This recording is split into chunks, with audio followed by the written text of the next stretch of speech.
And as we walk in, you look up and see that we are standing at the bottom of a tall, almost cylindrical, towering room.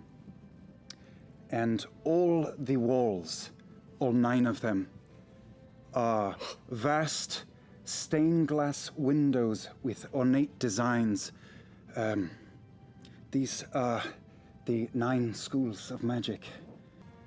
Looking up, you can see to the top of the tower, and 40 feet above us, there is another hole, also 9-sided, and you can see through that beyond to more space, and way past that you see another hole, 9-sided, and beyond that it starts to get dimmer, but you can still see another hole and another hole. There are 9 floors. Begins to, just think up, just begins to slowly rise up through the center of the room. He's levitating? Yeah. Come on, don't be shy. Okay. Up. Floating up through, I love the idea of Ford goes, just says it, up? Like that? I say Eldritch Blast. Let's go. All right. I love it. Caduceus, this one with the scarab beetle on the door is your room. Please come in. It's a very tall door. It's not that tall a door, but the furniture is quite large in the next room. It is more accommodating to your size than you're used to traveling with us for the most part. In this room is another fireplace with a fire burning and a stained glass window. This one depicting the story of clay, stone, and dust. On the left, beasts of the wild within a cavern of red and gold. At the center is a pool of water surrounded by caverns of crystal and plants and flowers growing about it, all in glass. And at the right, a pool of fiery magma within a cavern of obsidian. Yeah, but give us the details. Lilacs on a door here, and that is yours, Yasha. Please come in. This is your room. Also a fireplace. Notice the theme. The stained glass above the fireplace depicts the symbol of the Stormlord against a clouded background with gray and lavender flowers along the bottom edge. Hints of lightning, of course, always hidden in the clouds. This room is exploding with flowers. There are pressed flowers hanging on the walls. There are vases of flowers. There are potted plants. They're everywhere. You cannot see the walls in here. You can only see a single door, which leads in here. This room is far emptier. There is a simple straw mat upon the floor, and the wall wrapping all around it is a very familiar sight to you and you. It is the mural that you painted for Yasha. But as we all sort of crowd in at the doorway and look at it, the flowers shift in the breeze. Just a little bit, just ever so slightly breathe. Come on.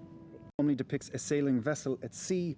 The walls of all 3 rooms are designed to look like the insides of a ship. There are porthole windows spaced out all throughout the quarters, but the glass is thick and opaque. You can't really see through them. Oh, I should mention down below, maybe another time. We're moving too quickly. We don't have to be, really.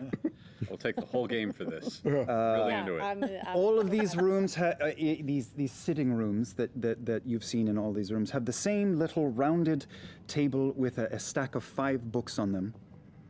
They are all the same 5 books. But Ford, if you're paying attention, if you see your side table with the 5 books, you see peeking out from under it the same design from the altar top of Dashilla's briny lair. I push into the doorway with the symbol of the cobalt soul on it, and we see another fireplace. And the stained glass above it is a picture of the Mighty Nine, standing with their backs to the viewer, looking off into the hills and fields of the Empire. The same 5 books on a side table, comfortable furniture. I push into the middle room, and you see mostly empty, but there is sashes in cobalt blue draped around the room. There are 3 bow staffs hanging decoratively on one wall. There is a polished wooden fighting post in one corner with blue bands wrapped around it. There is a writing desk and quills and a stack of blank paper for you. It's not... Perfect. The quality is just okay, It's just. but it's serviceable. I've been through so many notebooks. It's appreciated. Here is your bedroom. Four-post bed, all done in blue, of course. Same bathtub. Do me a favor. Lie down on the bed. We're all at the doorway. Go lie on the bed. Go lie on the bed. Be a good sport. Okay. There is a blue, like sash or rope hanging just above your shoulder there. Pull it down. Pull the rope. It actually slides forward. You are immediately looking at yourself in a mirror built into the roof of the four-post bed.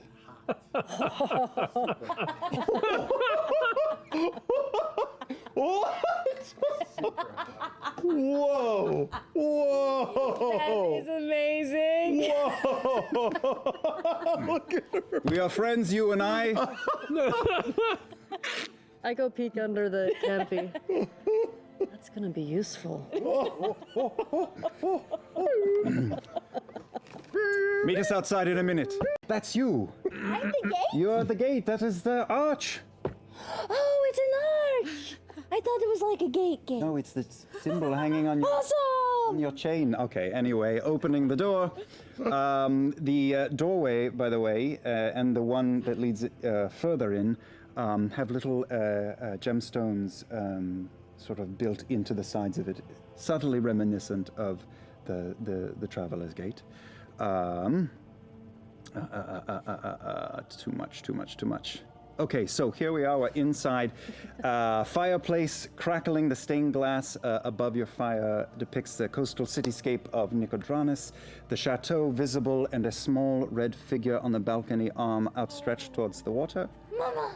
The decor and furniture in this room is not Zemnian. It is recreating the decor and design of the lavish chateau.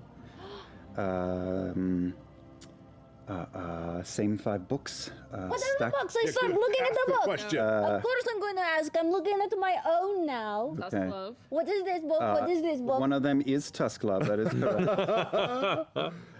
Oh dear, where'd they go? Where'd What are they my go? books this semester? What are all the ones that we've had?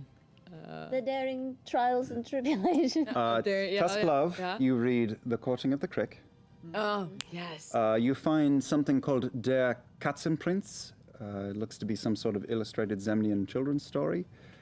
Change and the Potentials of Transmutability. And something that Everyone's says interests. Die Waldhexe und andere Zemnische Volksmärchen.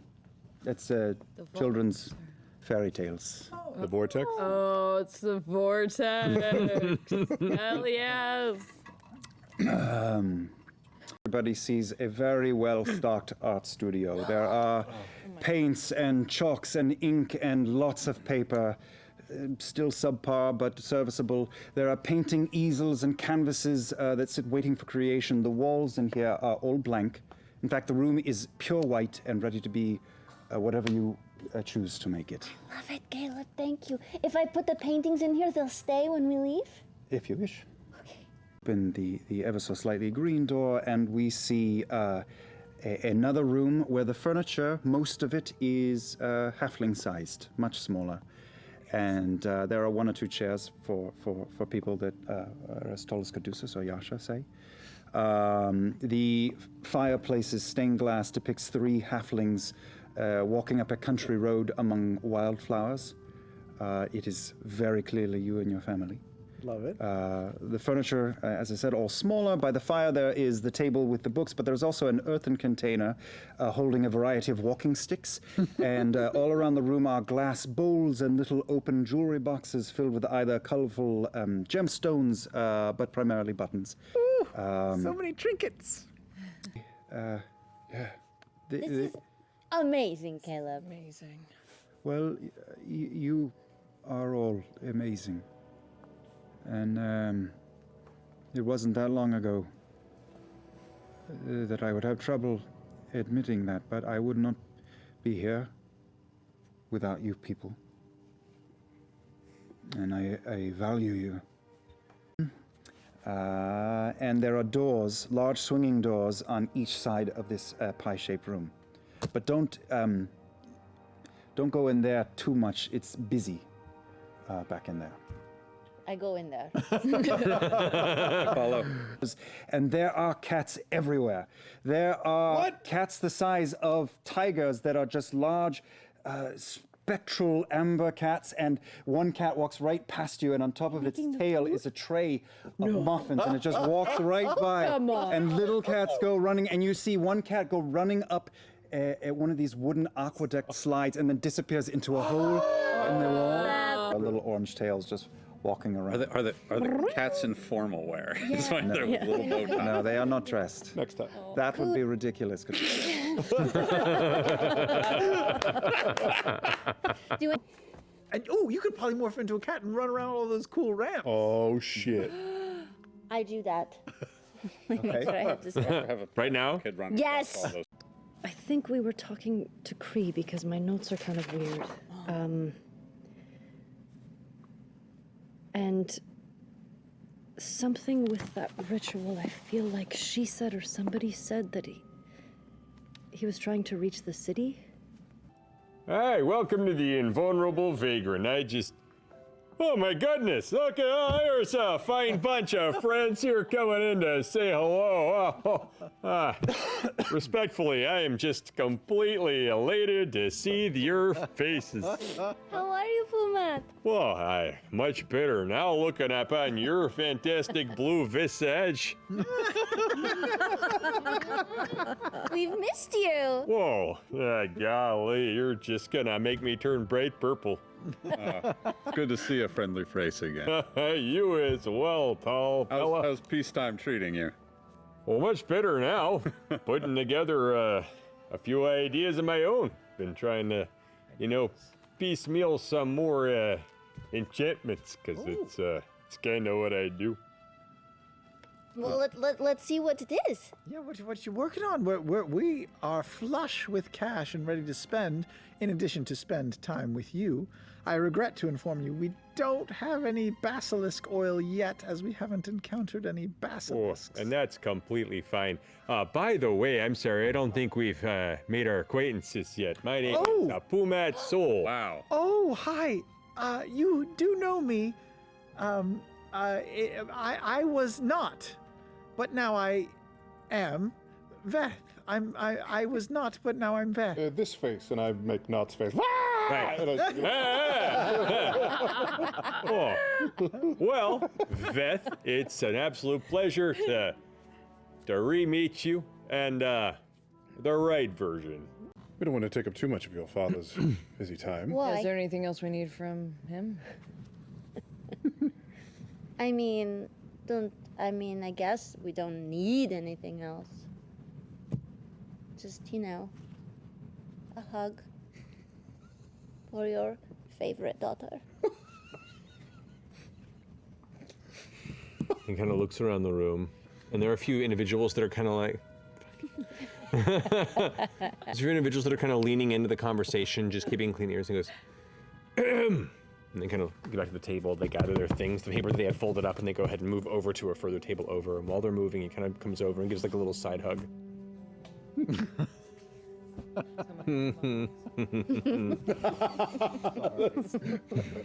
It's his little kid, wasn't it?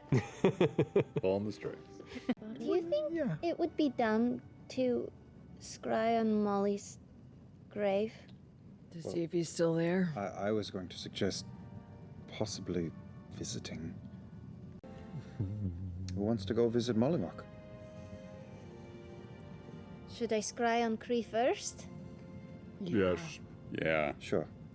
Into heavier clouds, into just moving through thick weather and sky. And then you come down, and there is heavy snow. Heavy snow. There is like it's just kind of white around you. It's it's hard to make out more detail beyond you than just this bluster, and you see Kree like heavily bundled up with a fur hood and a coat with like thick leathers and hides, with a bundle and a pack on the back, just kind of like look a little ways off the road to the northeast of where you're standing. You can see the off-kilter stick where it was left. I just reach out and grab Yasha's hand. I squeeze it back. After 2 minutes of kind of sifting through, the ground layers become a little bit looser than you were expecting to find. I'll keep going down. You keep digging and kind of pulling aside, and the rain and mud is starting to kind of pour in a bit, and it's a bit of a tough fight going against the weather, but you get about 2.5 feet down, and there's still not much of a sign. I drop down too, say I'm going to hell anyway, and then start to pull at the mud with you. Fervently, you both begin to pull and pull and pull away. Dirt and mud is now slapping up onto the sides as this, what was once just straight land, turns into a pit. And still no sign of Molly Mock Tea Leaf. Just to... Intriguing. You see clouds and weather, darkened storms, and as you're pulled through the heavy, thick, blizzarding snow, I knew it! Knew it. I fucking knew it! They're together. you see trudging through a familiar blizzard, a All right. purple-skinned tiefling in heavy coat and hood, walking with a grin and an intensity of confidence and purpose. Goosebumps. Oh my god. And that's where we're going to end tonight's episode. Yes, I can. I can, and I did. That was the ending! You are kidding! Press 1 to... Can you still talk to plants? Well, yeah. You gave me the ability after all. When there are gotta be, are there things growing and on the Isn't it like in the earth? Yeah, there are like low bushes and some They would know when stunted trees. when and the earth got dug up. Oh, they would. Maybe Okay. would give us a timeline. I'm going to go and talk to a nearby shrub or some grass in this area or something. Okay, there are elements of, kind of a crabgrass clusters amongst the mud, as well as some stunted bushes and small trees that are kind of scattered throughout this plains area. I'm gonna kneel down on the ground and get really low and talk to the crabgrass. Okay. Oh, crabgrass. So, just recently, a friend of ours was dug up from the earth and came back to life. Did you feel a great disturbance in the ground lately? I don't know. Yeah, there was some movement. What? Yeah, there was a guy under there, and then some people came by, and then they took him out. There were multiple people that took him out? Yeah, it was like a small group or something. Wow. I know it's hard to tell time, but do you have any idea how many, suns and moons there were, or hot and colds there were, or I don't know. Do you know how long ago it was? I don't. You just mean like a cycle? Yeah. Like a day-night cycle? Oh, yeah, like a day-night cycle. Yeah, they got with it. you. You're smart. Well, I've never had a conversation like this before. I'm kind of catching myself off guard with the things I know. It's really wild. But I'd put it maybe 50 or so cycles back. Oh. Whoa, that was a while. You have a good memory. Well, not all crabgrass is as cool as me. What's your name, by the way? I'm Jester. Do you have a name? I don't think so. You want to give me one? Yeah. Henry. I'm Henry. Henry crabgrass. Henry Crabgrass. And I'll pet Henry. Consent, please. Oh, may I pet you? Yes, you may. Okay. Thank you.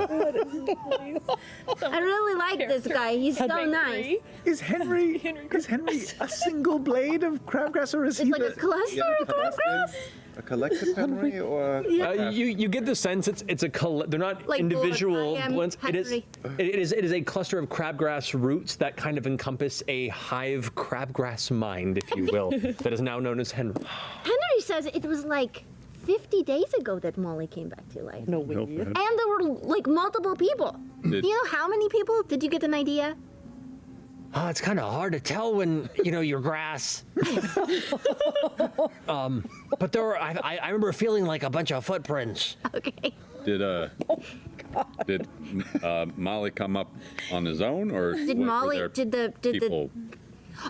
when the body came out of the ground, was he moving or did he start moving after he was out? I heard some digging, and then I heard some chanting. Chanting. Birds chanting. Ooh, that's a good one to know. Did you hear what they were chanting? Can you repeat any of it? You have a good memory after all. I mean, there are limitations to a grass, apparently. When I don't even know what language we're talking now. To be fair, I don't really know what language is. It's really wild. It's all downhill for Henry from here. Existential. He speaks. Henry, is there friend. anything you want? Is there anything you need? Can Like I do water? anything for you? I mean, just stick around. It's nice to have someone to talk to. Oh, okay. Tell you what, we'll stick around for at least 10 more minutes. I'll take it. All right. We could. This is bringing up all sorts of weird stuff, you guys, because, like, what, like, when we step on grass, are we hurting it? Oh, no, Maybe ask could Henry. ask him. Henry! Well, yeah. Does it hurt when I step on you? Well, a little. Oh, no! Oh, God! Now I know Isaac flies everywhere. He's got a heart of gold. Well, it's not bad. It's just like a little, it's just like, like a little pressure tingle. Okay, I'm used to it. It's kind of what grass does. It gets stepped on. okay. Jester, is the grass upsetting you? I mean, he's so nice. He's a really He's not nice saying guy. terrible things to you. I'll No, he's- summon the fountain. No. I'm just going to for 10 minutes while we hang out. I'm just gonna, if it's okay, Henry, I'm just gonna keep petting the grass. Does he want any water or anything? Well, I guess I mean, it's been raining, It is so we don't want pouring to rain. water Yeah, all he's day, fine. you know? makes you wonder maybe vegetarians are the real predators. Wow. Right here. Caduceus, you could speak to plants this whole time. Yeah. There you go. Whoa. Well, I mean, you sit on a horse. These things happen. Does he? Is he enjoying the pets? He seemed like he thought it was okay. Scritchy, scritchy. My friend Yash is petting you too now. Sit on a horse. All right, consent, please. Is it? You have to ask okay. Is it okay? May I give you Scritch's Henry? She's asking if it's okay. Oh, it's okay. He says it's okay. Okay. Oh my God, we're petting crabgrass. Okay. So what are? Hey, Do you know of any big stones in the area, big enough for a bunch of people to stand on? there's like maybe there's a couple of stones nearby, like a little bit that way, and like right over there. That's all I know. Am I noticing any kind of shift in the blades as he says that way and that way? No. You just hear it in the voice. There's some over that way and some over that way. You look over and there's like some stones, like 6 inches, 4 inches. Yeah, there's. Grass. They could give you something in the interim, like warm clothing until the really nice. Ford, Like- well, am I gonna get the really nice stuff if we're all the way up north? I want my pretty things that I ordered. You could come back for. Ford! I feel like I'm learning something new. I also don't have any armor on right now. That's kind of a problem. So, Oh, right. yeah.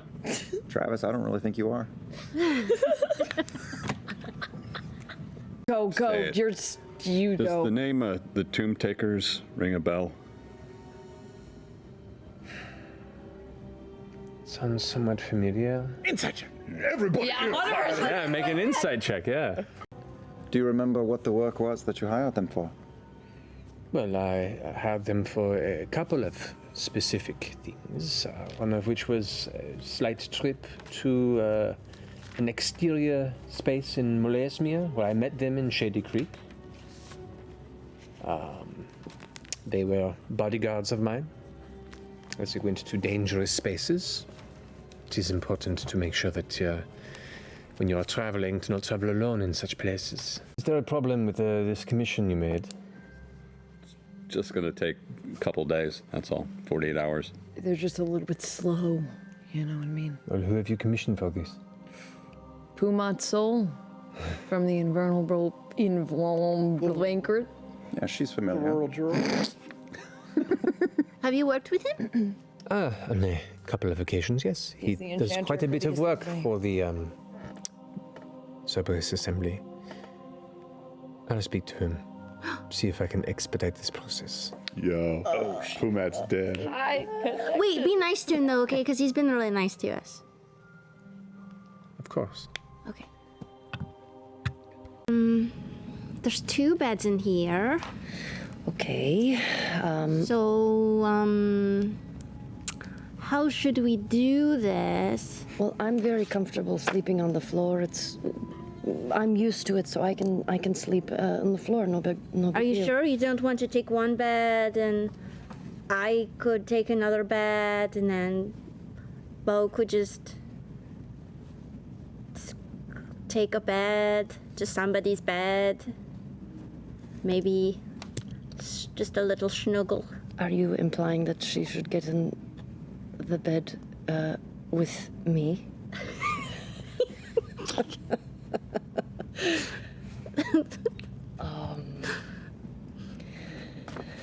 I think That's weird. I could move rooms. No, it's really honestly I can sleep on the floor and Bo can take the bed. I think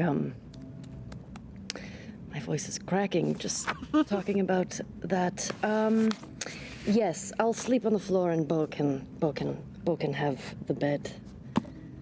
Okay. Yeah.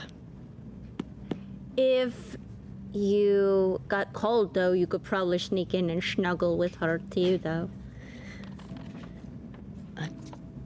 Probably, yeah. I don't think I will, but I could probably snuggle with her if I wanted to. Maybe, I don't know. I would have to ask her and see if that would be something that, if she would want to snuggle. Oh.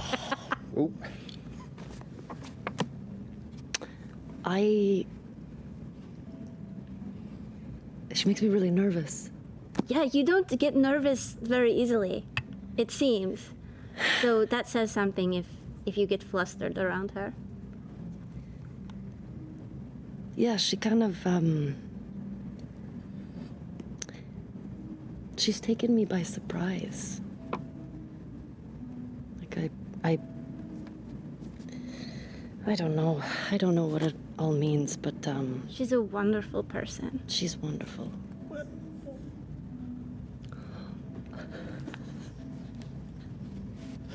She is. I know she's tough on the outside, but She's all warm and gooey on the inside. yeah, Yeah. she is. Just like Yasha. Just like you. You're just a couple of marshmallows. I'm I'm like getting a nervous for charred you. one. Maybe I should leave the room. No, I'm going to leave the room. wait. But I feel like I feel like I'm not ready. Okay. I'll stay in the room.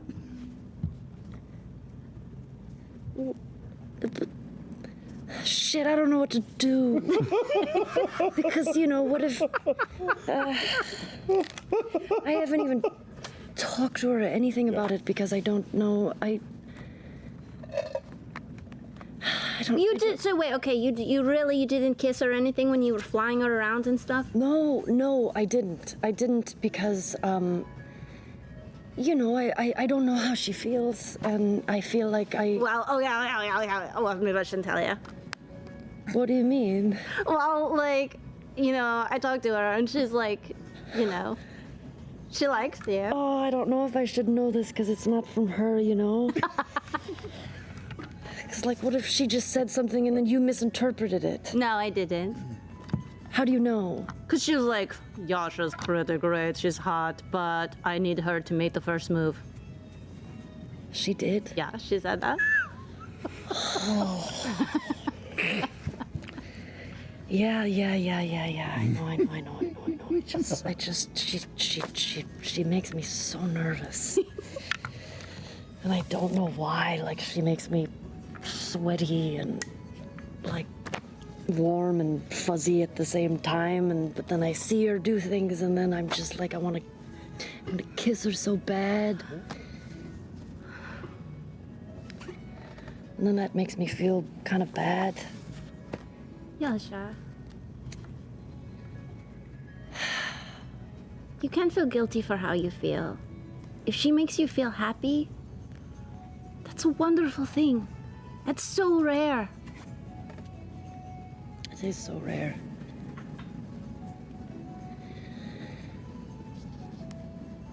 Okay, how about this, though? Okay. I feel like you've given me a lot of confidence. But stay with us tonight so it's not super obvious, because I feel like if she walks in and I'll be like, Just hello, I'll feel weird. It's strange. Because now that we've talked about it, it feels like it's out there, and I feel like I want to... Yeah, just stay tonight. Okay. I'll sleep on the floor, and then I'll figure it out. Okay. Okay.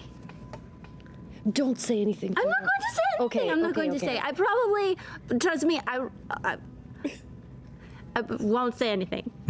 Because the thing is, like, she could just have, like, a simple crush and could be over it really quickly. So I want to give her It's not the space vibe I and- got, just letting you know. It's not. Okay.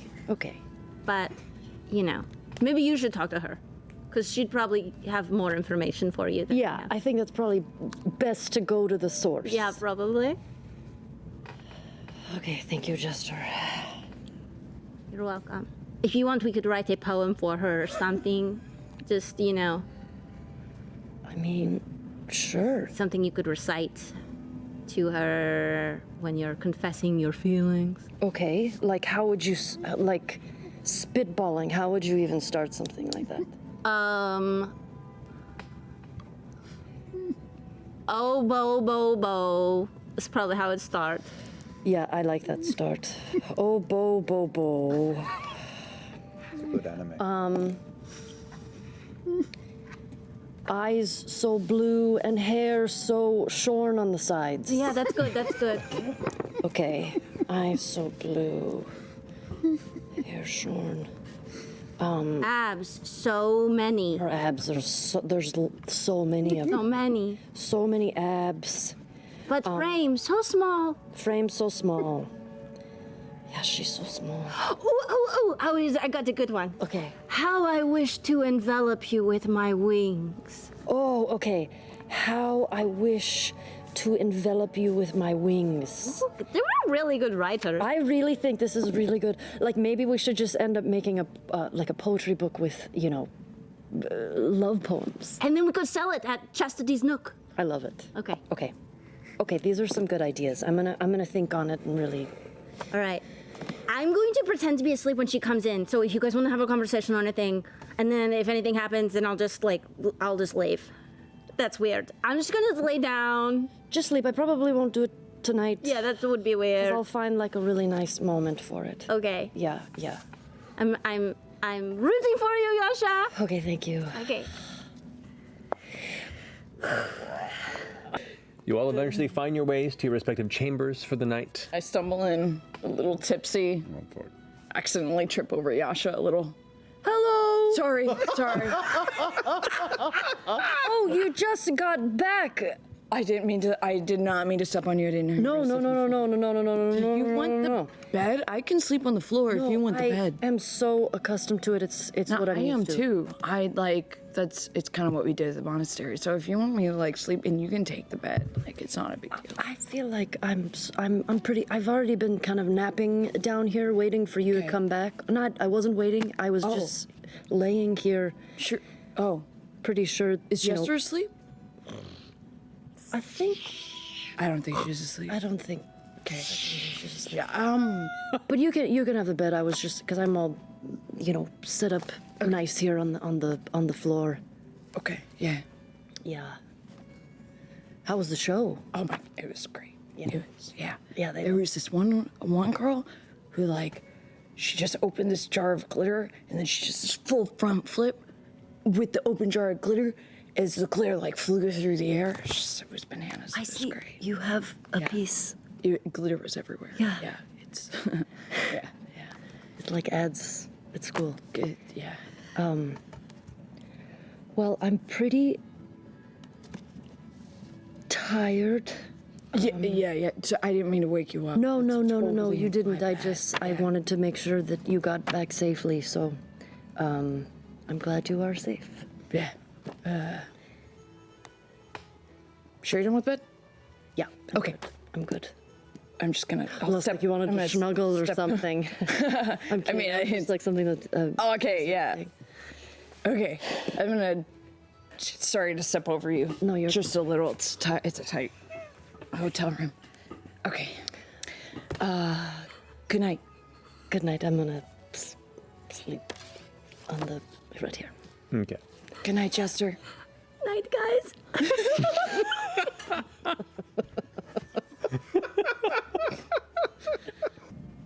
I will kneel down, and before I finish, I'll hold up the chalk and say, try not to worry too much about her. Each of us on our own, we're pretty confident in our own right, but the 9 of us together, I give a little bump to Luke's chest, are mighty. See you soon. You can feel grinding against the base of the ship. Bits of ice and such are slamming into the sides of it in the middle of the storm. And you watch as, rising up over the edge, these massive crustacean-like creatures with a dull, kind of grayish, almost tan coloration to them with these heavy, jagged claws and multiple legs. You recall seeing something like this beneath the ocean once before. In that Tangled in the mass of... Leaning Tower of Pisa. Oh, yeah. And you, as you see it peering over and kind of holding a small crystal in its hand, it goes across the front of the boat and goes, puts a finger forward. Oh no. The amber necklace you have around your body just shatters, dispelled, and all the contents onto the deck of the ship. Scattering and spilling out into the space of the wood and ice, just all over. Doesn't it have a lot of our shit? It's got the fucking Cloven crystal. Cloven crystal. And a shit ton of fireworks!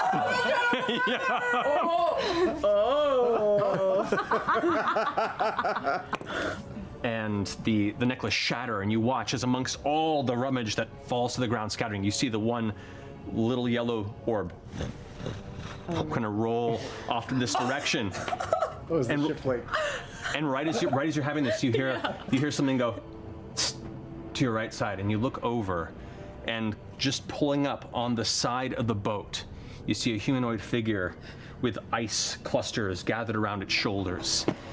You see this large brimmed hat and this plume of feathers, palish skin with a twisted, broken semblance on the neck, the eyes glowing faintly blue. Yes! As you see the visage of Captain Avantika go, darling, we have business elsewhere. Oh, no! And is going to grab towards you. Crazy ex-girlfriend. Fun by seeing my dead ex, just pop up on the ship. She's on the ship. Is she on the railing, or did she hop over and both feet on the deck? She's up on the edge of the railing and attempted to try and chuck you off the side, and then when you resisted, she just kind of stays there, kind of starts stepping over the edge and is drawing both the rapier and the dagger. Roll attack on that and then damage. Is that my husband? With magic sequins? Yeah. That's jeez. Jeez. Suddenly another crap. Hard to tell, but I think it's you as a doctor. Yeah, that was one of my old shitty headshots. People are like, you need to make character headshots. And I'm like, all right. I'm gonna start making my way down to Miss Avantika. 40 will get you right there. Okay. Love us. Just made of inside jokes. Okay, and I'm gonna take an attack. The same 3 inside Okay. jokes. I'm gonna take an Over and attack. Go for it. You got it. I got what I came for. I'm just gonna use your last slot to cast Dimension Door. Oh no. See her look over the edge of the boat this way, and then bring her blade up to her face and kind of give like a half bow to all of you, and then vanish in purple smoke. Yeah, we should. Jesus. I'm 100 feet. I'm with you. If she was pointing one direction, we should all 3 take that direction, make a variance of like 15 to 20 degrees off of that center line, and just go like that. All right, Go let's that go. way. Yes. Okay, so who are the killer Who's whales? going in? Who's being a whale? You and me. I'm not being the whale. And I'm you're- gonna ride a whale. I'll You're be going to- one. Whale? Whale. I'll be a whale. I'll be a whale. I'll be a whale. All right, I'm going to use my ring of spell splitting. And Okay. I'm going to Oh, cast boy. polymorph on both Yasha and Ford and turn them both into killer whales. Okay. Oh no! right. Is that a small iceberg in front of us both, shaped like a ramp? Oh no! I think it is. Hold on tight. Whoa! Make an acrobatics check Definitely for do a me. Barrel roll. Okay. Do a barrel roll. I make sure to swim a little bit to like. Okay. Help give a little rush to you. Got it. You got it. You know. 20. 20. As you get skid off to the side, the water spraying up a bit. You manage to just find the incline of this one slightly akimbo ice shelf, and you go leaping at a full angle and land, doing a complete barrel roll off the edge of the ice and catch it there, still holding onto Veth. Officially. Totally tubular. Officially. I let out a whale, or whatever they do. That's a dolphin. What does your killer whale sound like? Oh no! Is that a baby grizzly. All right. So you did give.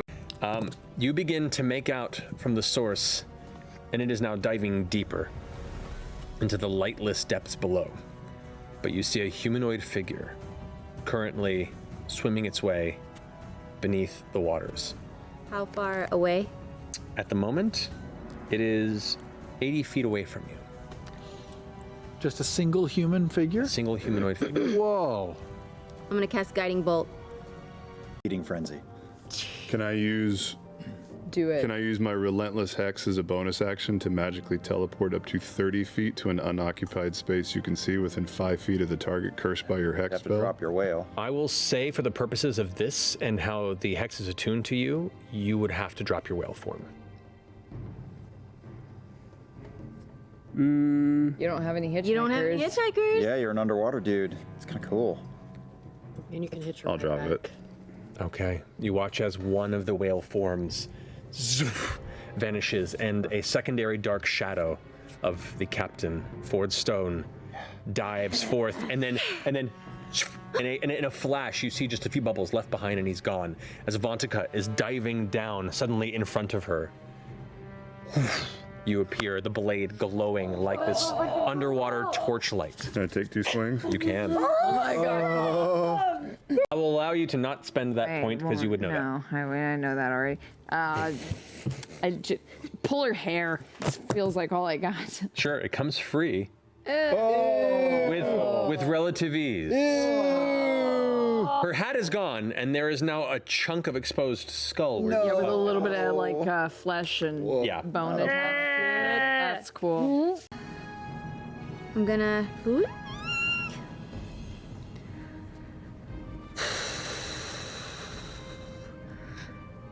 That's cool. Is this how hard it is for you to heal someone? Yeah.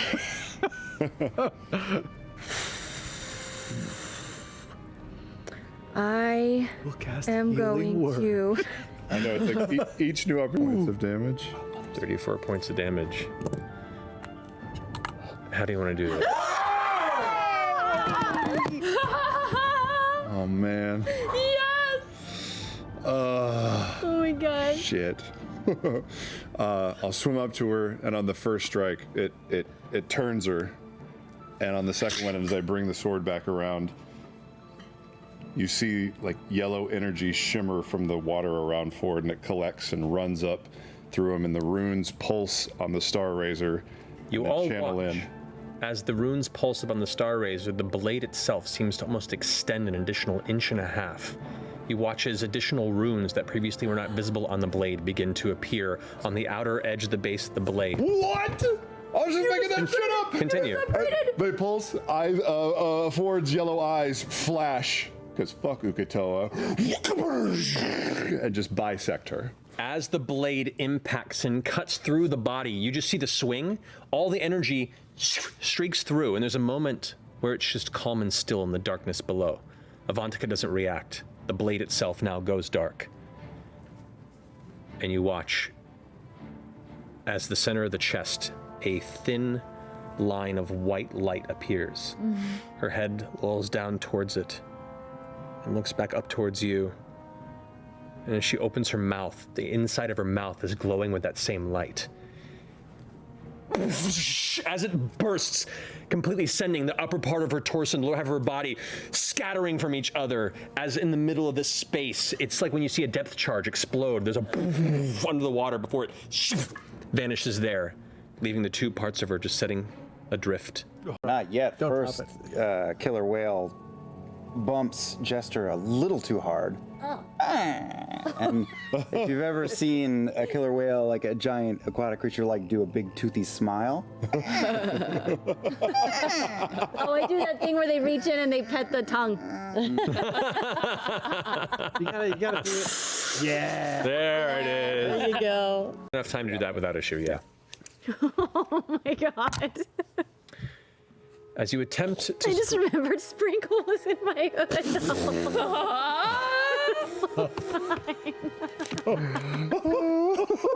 I feel like Sprinkle was back in the boat the whole time. I don't think. He said he was on the boat. I think so. Maybe at the last second you just hucked him back on deck. The water is 2 degrees Celsius. To be fair, underwater breathing can be on up to 10 people, so... I mean, otter pops are really good. Oh my god. Let it be now. We'll say for the purposes of the narrative. Sprinkle, not being a fan of the cold ocean, leapt from your shoulders before you leapt overboard. I like it. Okay. Dozens of orange glowing dots that signify the torchlight in the windows of the ramshackle fort that greets you, known as Balin Post. Let's begin. To my left over here, we have Travis Willingham, dressed as... Hi, Matt. Hey, buddy. I'm Orly, navigator of the ball leader. Rest in peace. Oh wait, it's over here. I got a wicked sleeve and a Cajun tattoo. No accent. Wow. Oh, wow. It's really hot, this mask, guys. It's covered in spray paint. What's Really fresh spray paint. what It is very what have you got fresh. down there? What that red thing? The red. Oh, this? Yeah. That, Oh, well, he plays the bagpipes.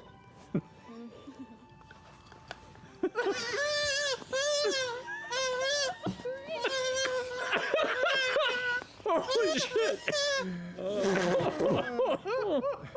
You don't want to see that leaning over your bed in the middle of the night. Oh, we should not have started with you. Oh my god. It's all downhill from here. Yeah. Cowabunga! Travis, well done on Orly. Now, Laura, looking fabulous as... I'm my dad. I'm the gentleman. That's all I got. I'm blue. I got a wine glass.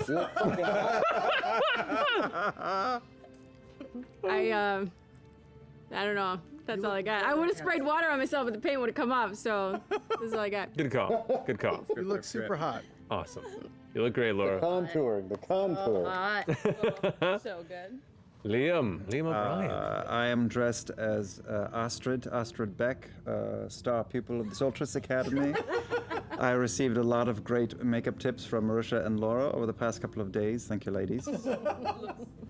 I feel beautiful, minus the terrible Let's see those burns. forearms. Show off those tattoos. Yeah. Yeah. Ooh.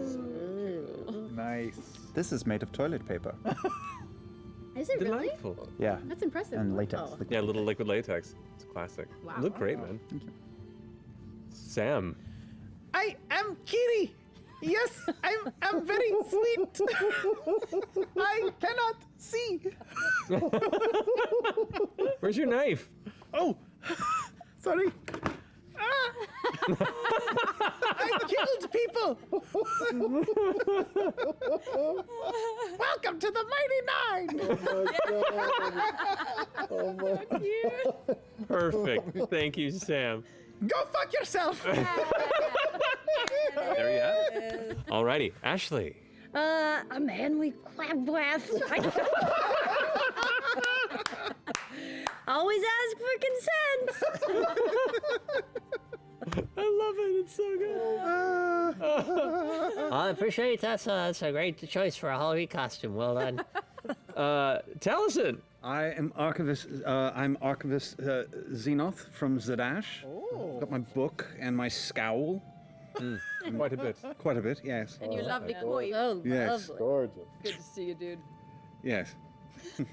I guess while we're in that space, Marisha. Yeah, Would like please. Oh, yes, I am Celia Ovessa, devout follower of the Traveler, and Amazing. while I know that I was very cold and maybe closed off, I really don't know if any of this was warranted.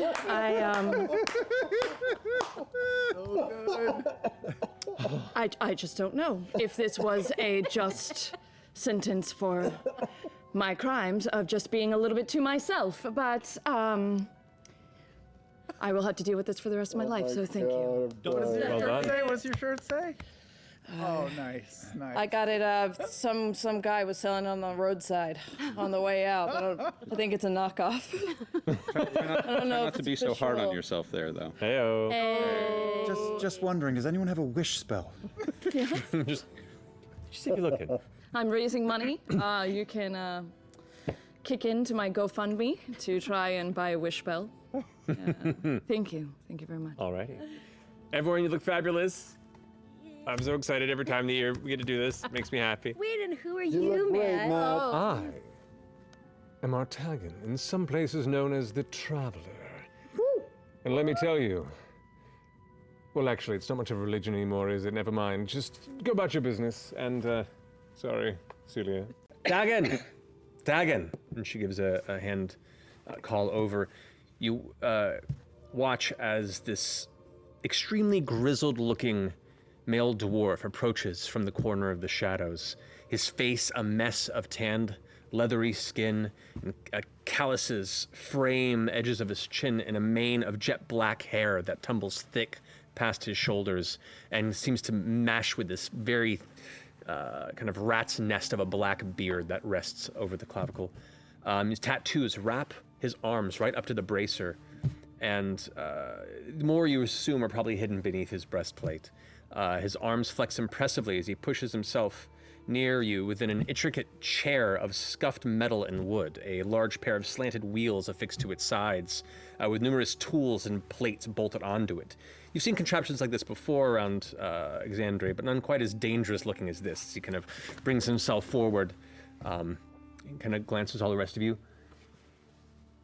Lady Vess, I can see you've made your way here, and I take it these are your compatriots that are going to be coming along the journey, is that correct?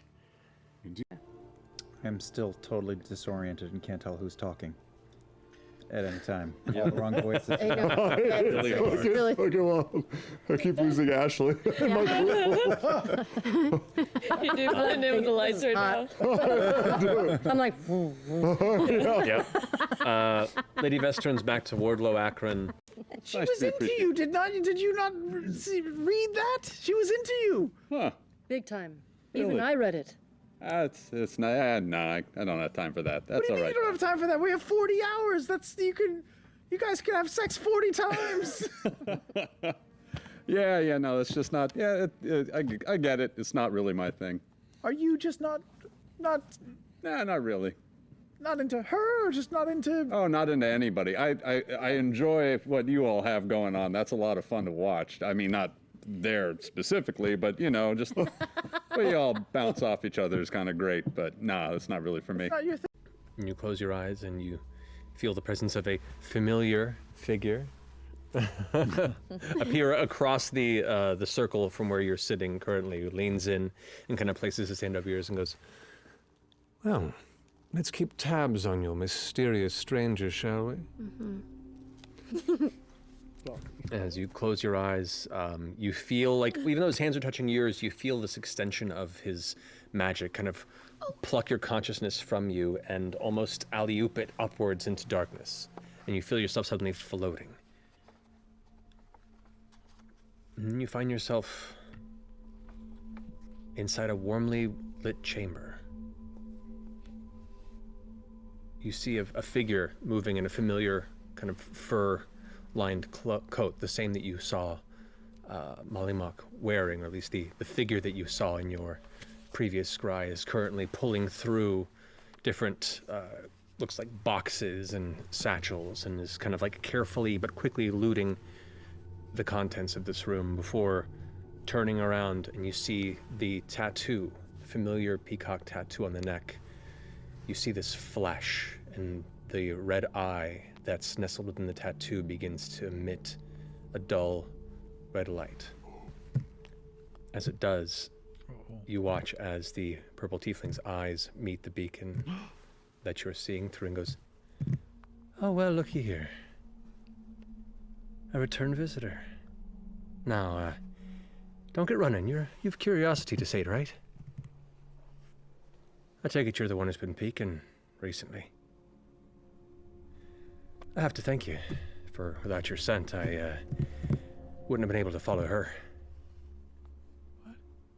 Keeps kind of looking through things. Now, don't be alarmed.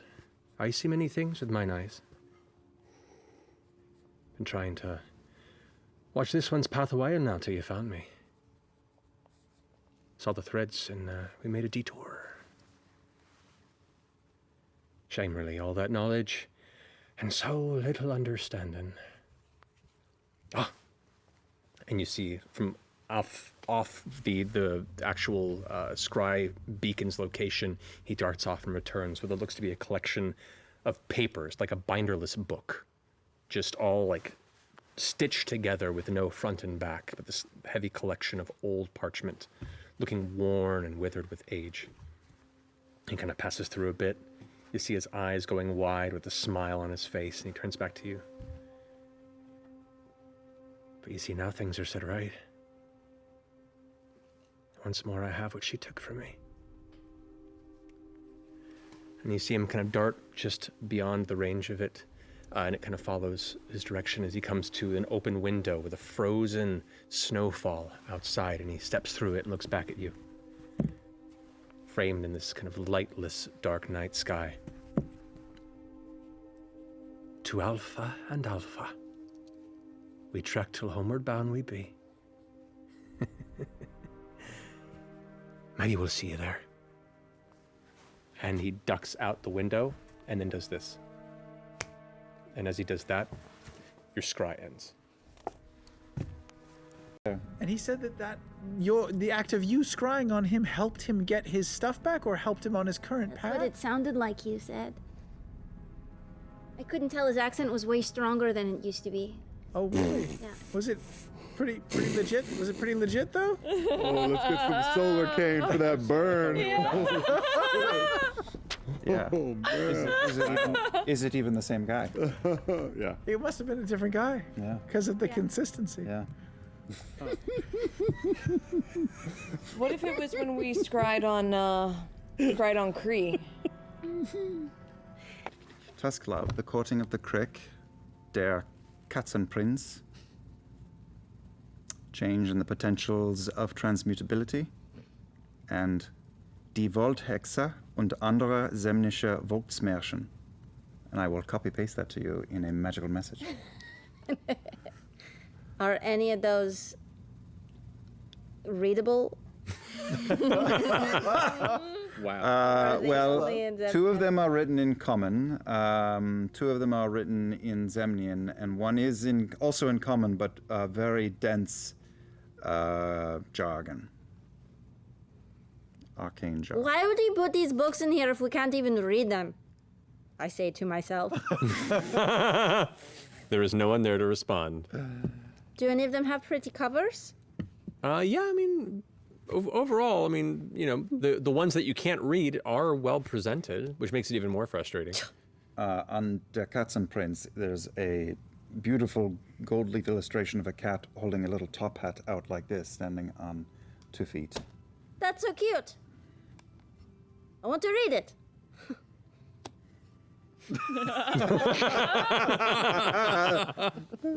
We pull back slowly. Did you pull the ribbon? How will the cats be able to read it for me? They make yours. Yeah, what is the point of this? What? That is a children's story. I can't even read it. It's Zemnian. Would you like me to read it to you sometime? Sure. Okay, I will. Do you now or No, you can evening? read it some other time. Okay, all right, but I will pencil it in for you, Chester. Thanks. Okay. It's good, it's good. I read it as a boy. It's adorable. It's right up your alley, except it's in Zemnian. You have a mustache. Coco must Too much hot cocoa. But I actually wrote a poem for you. What did I? It's What? It's just like I was just hanging out and I wrote something down on this parchment. It's very stupid. It's a stupid thing, but here. Okay. It doesn't. That's. Should I do I read it now, or is it something? No, I no, should no. read? I mean, you can look at it later, but. Okay, okay. I mean, no pressure to you know. No, I mean, I wrote me a poem. Yeah. I look forward to reading this when we're back in the tower. Yeah.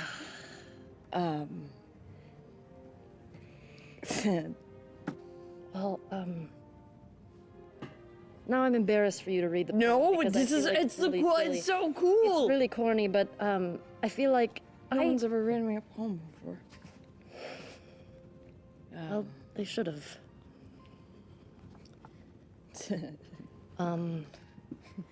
is it. Hello? No response.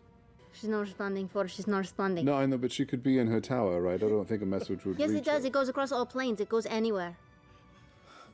No, are you sure? Yes, I know. Wait, you could be in another plane, another realm, and it would find them? Yeah.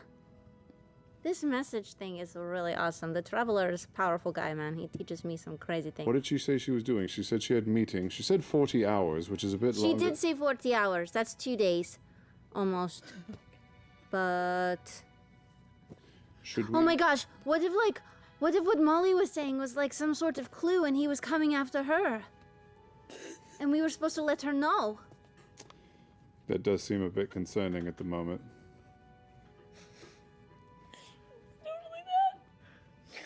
Sorry. What? I'm not there. Are you sure?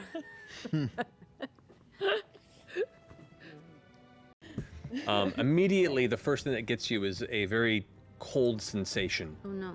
As you kind of walk in, there is a bit of snow that is kind of gathered and scattered across the floor of a chamber that to you, Jester, looks very familiar. Fuck. You can see the open window off to the left-hand side of of what is a beautiful suite, very well outfitted and feels very out of place from the rest of Balin Post. You can see, Under our Could have been anywhere. fucking... Been anywhere. and you can see there are books scattered on the ground. There are I made open all the cases, and you can see there is one case that is kind of open and turned over at the foot of the large, like 4-posted bed.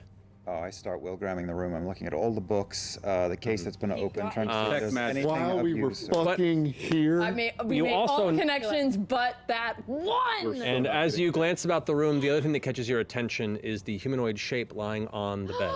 Shut the fuck up. Dead. Builder?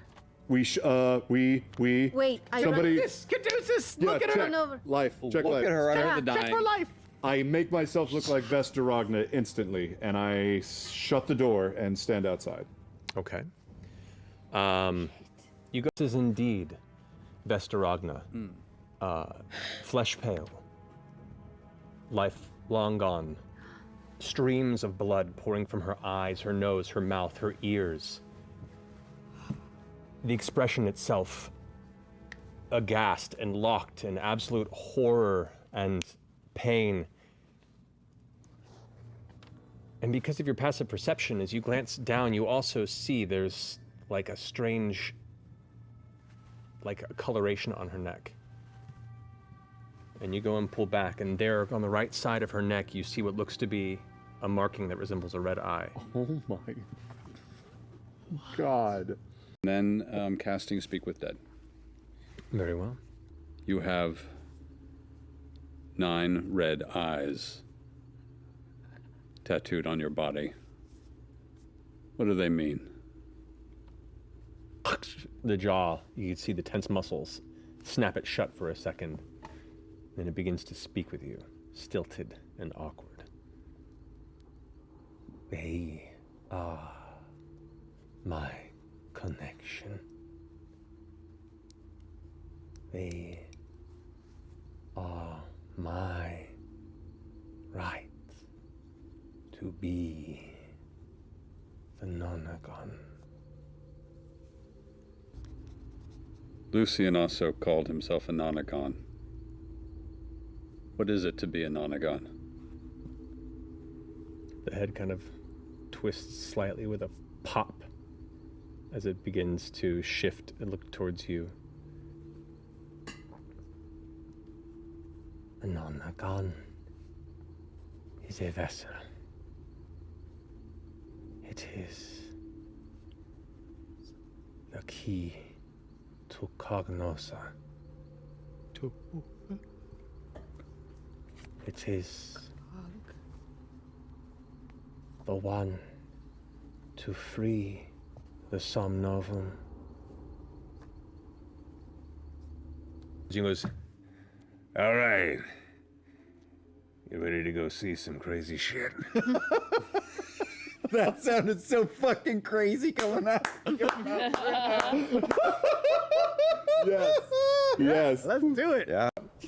Following his lead forward, Where's your damn music? Lade's not coming through too well. We're just gonna go here. There you go. We have our own set. Perfect. Guess I'll be traveling for a while here. Don't mean to ask any questions that are untoward, and let me know if I'm prying, because trust me, the less I know in some cases, the better, but... You want to know which one of us is single? No, I was curious about what's your business here? I mean, you all work with the Assembly? Are you part of the Assembly? Or... Are you secretly in love with me?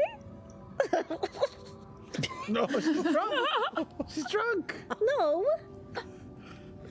You're a real confusing bunch already. We get that. The worst person you've ever escorted. Is it one of us? Give it time. Only been a day, friend. I don't know, there was this rowdy bunch out of Solrunia with the dirtying folk. So I think I told you that's where I came from, and I don't know, too boisterous, too loud. When you're trying to make your way across landscape like this, you want to keep quiet. Just a bunch of fucking dwarves singing about what they had for breakfast, about what they had for lunch. Tales of mysteries to the north. I mean, they had beautiful voices, but they just wouldn't shut the fuck up. One day we got ambushed and they all got torn apart. I was the only survivor. So tra la la la. I just feel bad for the poor halfling they dragged along. Wow. It's canon. So I say they were the worst.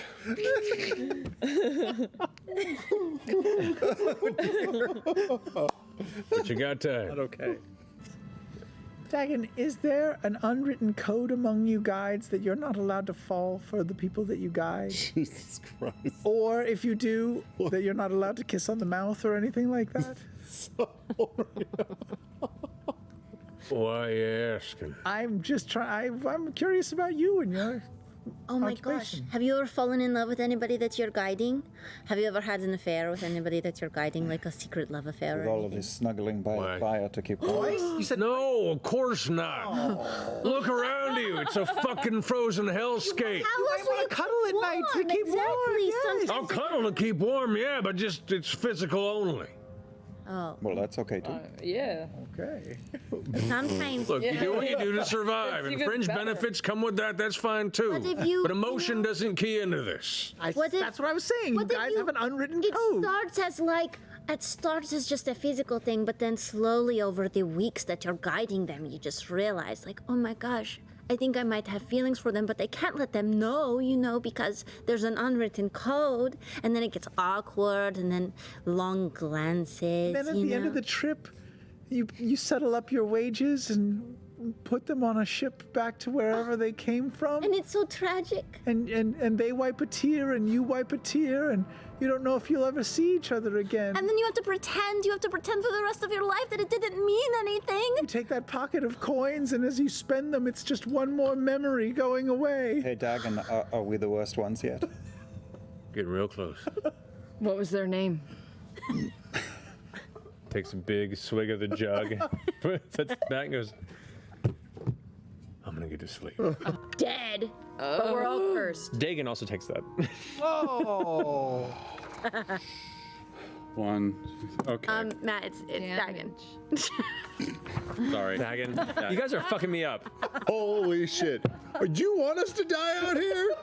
I don't even remember what I said it as now. Like, it's gone around so much now that it's just an amorphous name. Get hit? There's one way to find out. Yeah.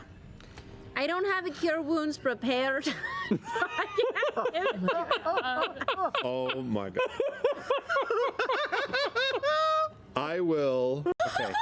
So here's what I'm going to do. Yeah. Everyone's like 70 or 80 feet or 90 feet back. we're Okay. farther 61 away. feet away. I'm going 80 feet away. So I'm going within 50 feet, and I look at it, and then I start running away from it while looking at it, and then I cast it and I jump.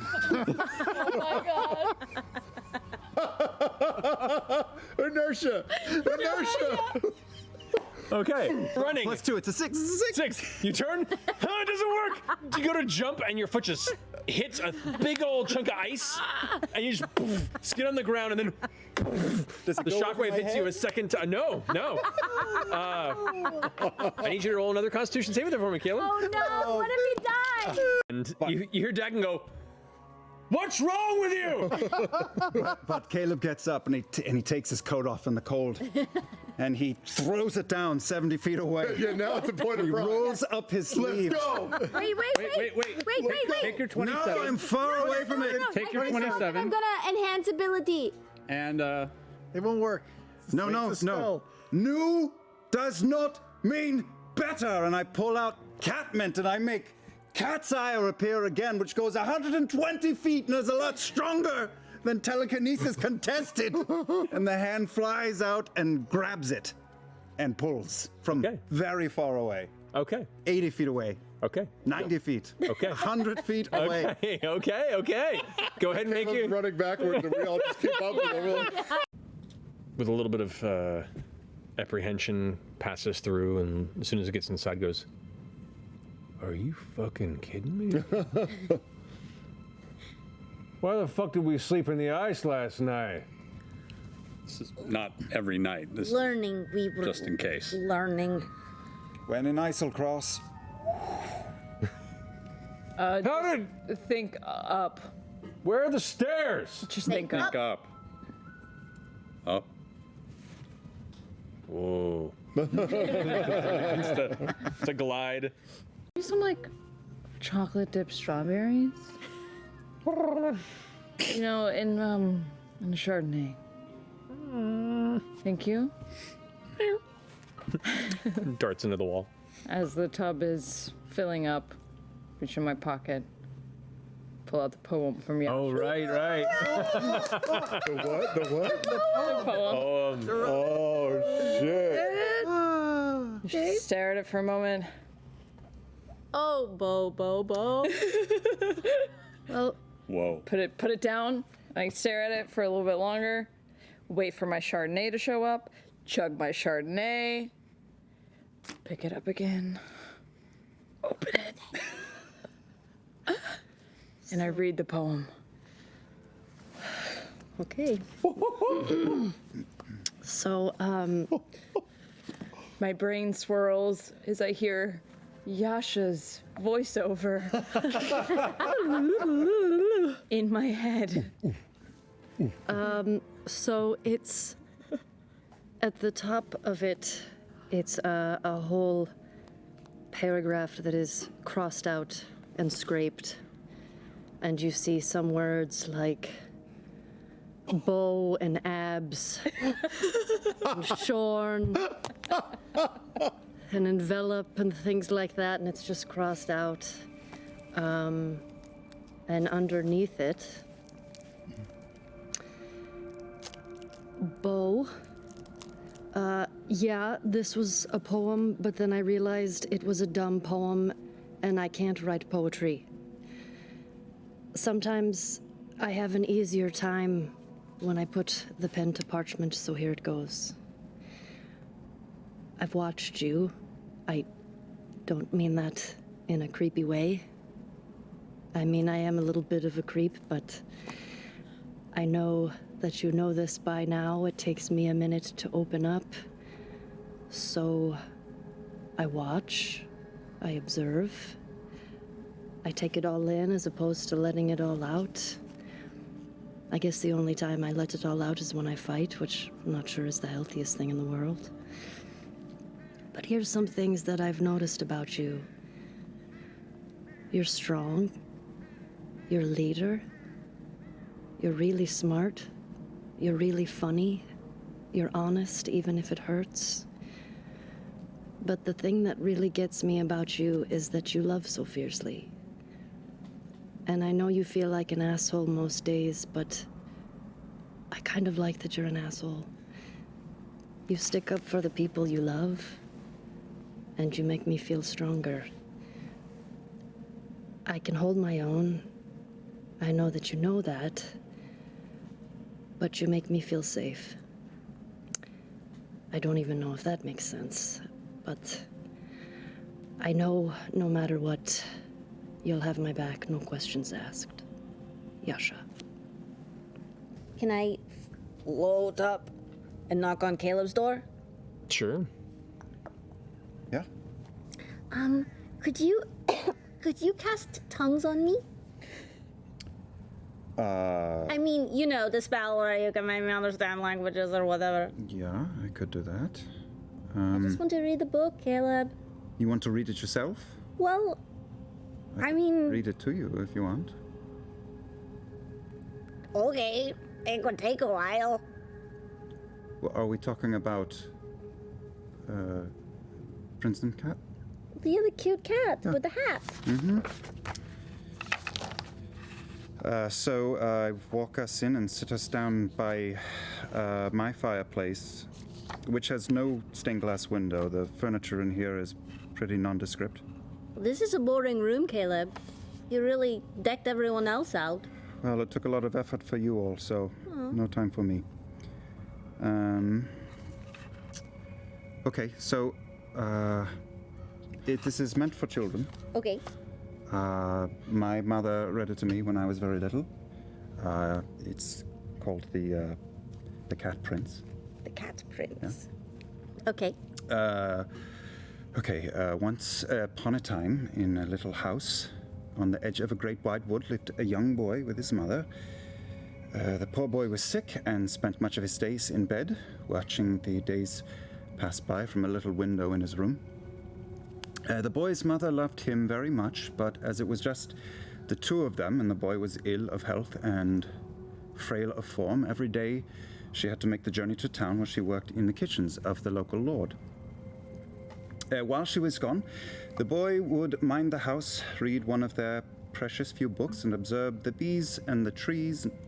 Oh, that rhymes when I translate it. And the birds in their flight as he spent the greater part of his time resting in bed.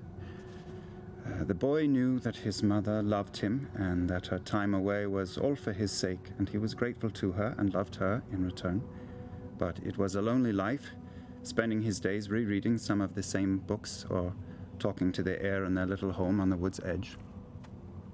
One day, and this is all illustrated as we go through. I hope you're showing me the pictures. Yeah, I'm going page by page. We're sitting on the couch together. As the boy sat in bed looking out at the fields that lay between his home and the woods, he noticed a cat making its way out of the forest. It's been a long time since I read this. It was not long before the boy realized this cat clearly making its way toward his home was no ordinary cat, for upon his head he wore a little top hat. And if that were not strange enough on its own, as the cat pattered up beneath the boy's window, he stood, doffed his cap, took a bow, and said, "Greetings, young master. You look as if you could use a bit of dancing." The boy, stunned by these words from the dapper little cat, could scarcely find his voice. "Oh, no, sir," said the boy. "I don't know how to dance, nor am I made for it." "Nonsense," said the cat. "Why, anyone can dance if only they look to. Come out of doors and let me show you." And as he spoke, the cat donned his hat and began to turn in circles and dance. And he's dancing on the page. The boy was curious, but said, "Good Sir Cat, I am afraid I am ill. My lungs are too weak and my bones are too frail." "Oh, maybe they are and maybe they aren't," the cat replied. "But either way, you do not want to languish one more day in bed watching the world go by, do you? Come, take a walk with me through the fields, and I will show you how to dance." Overcoming his doubts, the boy managed to climb down from his window and walk a few steps closer. This was no ordinary cat and no ordinary day. And though he felt unsure, his heart did leap a little, and he began to follow the marvelous little cat through the grass, slowly at first, but with more vigor as they crossed the fields. And eventually, he found himself stepping under the shade of the woods for the first time in a great many years. All the while, the cat frolicked and capered as they wound their way deeper into the wood, and eventually the boy found himself stepping into a ring of trees. The cat whirling about, his hat in hand, the furry little dancer twirled around the boy, laughing and calling while the boy watched, his mouth agape. And then, quick as a flash, the cat brought his top hat down right atop the boy's head, who was very suddenly plunged into darkness. This is going to be a sad story, Caleb. Then I turned the page. But only a moment, because all about him, shining in the dark, he saw the glow of hundreds of eyes. Feline eyes glimmering in the dark. Suddenly, about him, lanterns flared to life, and the boy saw he was no longer in a wood at all. Here, he saw a grand ballroom festively decorated and filled to the brim with cats.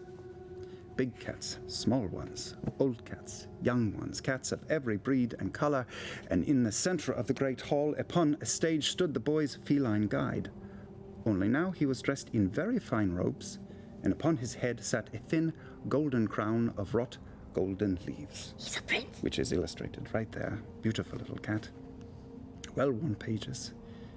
The boy stood in wonder and amazement as the great host of cats bowed to their prince and then in turn bowed to him. "The world of men is heavy and hard," the princely cat proclaimed. "But here across the vale we move with lighter step. Dance with us, child, and forget your troubles for a spell." All at once, scores of cats closed in around the boy, purring and turning about his legs as thick as the sea. And as they moved, so too did the boy's feet. He swirled amongst them like a cork on the water, and before he knew it, the boy was dancing. Dancing and dancing as he never imagined he could. And his breath, much to his surprise, was hearty and hale. He found he no longer felt ill in the least. Hours passed, and he and all the cats danced without end, and the Prince of Cats more than all of them. After a long while, the boy suddenly remembered his mother, and immediately feared she would worry. He stopped in the middle of the great hall and called out to the Prince of Cats, "Forgive me, Sir Cat, but I can no longer stay. My mother will worry. I have to return." All the cats parted before him, and the prince approached the boy. Are you sure, boy? You could stay and dance with us for as long as you wish, forever and ever and ever. I cannot, the boy replied. My mother has only me, and I would not leave her alone. Forgive me. The Prince of Cats looked on the boy with a sympathetic eye. Not at all, young one. Fear not a whit. You do your mother credit. And with that, the Prince of Cats stepped closer. Do not look so crestfallen. Take our cat's grace with you. You can always dance if the will is there. And from behind his back, he brought out his top hat again and pulled it over the boy's eyes, and once again, all was dark. Sometime later, the boy stirred, and his eyes fluttered open. He looked about and discovered he had been asleep in the wood, and the sun now dappled his face through the trees. Next, he noticed a threadbare, patched top hat lying in the soft grass beside him. He gingerly picked it up and stood within the same circle of trees. As he did so, he took a deep breath and smelled the earth and the forest. And as he did, he realized his breath was strong and his legs hardy. Danke, he said, as he looked down at the hat in his hands. And placing it upon his head, he smiled, kicked up his heels, and quietly started to dance his way all the way back home. The end. That was a happy story, Caleb. That's why my mother read it to me. I really thought that, like, the cat prince was going to trap him in there forever, and then he wouldn't be able to go see his mom. Well, a lot of Zemnian stories do end that way. It is true. The It's cat tightly prince wound. kind of reminds me of the traveler. It's true, isn't it? Yeah. Wow. A little dicey, but very likable. Good in the end, you know? Yeah. That was a really good story. I'm happy that I could share it with you. Me too. Thank you. You wrote that whole fucking book? Some Zemnian wrote. All right, good night. Now you have to tell the story to Ford, and then he has to tell it. When I tell it to Ford, the Prince of Cats murders the boy and all the cats. They went to like some cat rave. Is that a real story? I know, right? Oh, God. Nobody asked me to read them the transmutation book. Nobody.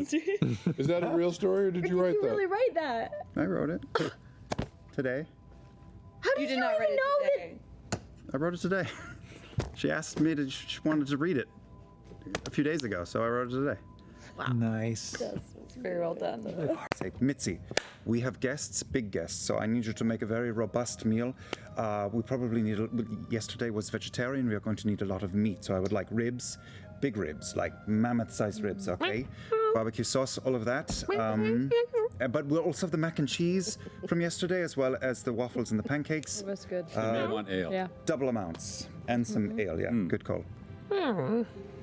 Travis. We broke him. Yay. That's all I want in life. The necrotic stone, we can't leave it alone. The Yetis, we invited them to fucking dinner. At this point, a voice creeps into your mind, Jester. It's odd, and at first you don't recognize it because it sounds like two voices at once. One of them has this sort of sound, and you recognize it as Kreese. But then over that is another familiar voice, speaking in unison, saying, "Ah, I'm so glad you decided to come. We were somewhat worried I'd scared you off. It would seem curiosity always wins." And that's all you hear. There is definitively a cave mouth there, and once you're noticing it, the presence, for some reason, shakes you a bit. This is the excavation site that you've been seeking. Let's say shit. Do you want to borrow my goggles? Sure, do I have to attune to them? I don't think So. What do we know? How dark is it even? But you come up, and then I'll go down. Yep. I don't know how to go. What was that? Just like that. Of all the movies you've seen, did you ever see? That was like Do Re Mi shit in choir. Okay, let's go. That's what the SWAT teams do. That was the cutest thing I've ever seen. OSD is no longer going to take our support. Okay. Stop. La. I'm just gonna look at Vath and go towards the pile of clothes. And you're going, or do you want me to? I don't know. I'm going. Following. I don't know your language. I'm gonna go there too. Right now, so I will send a message to Caduceus. Mr. Clay, Oh, yeah. there's a void.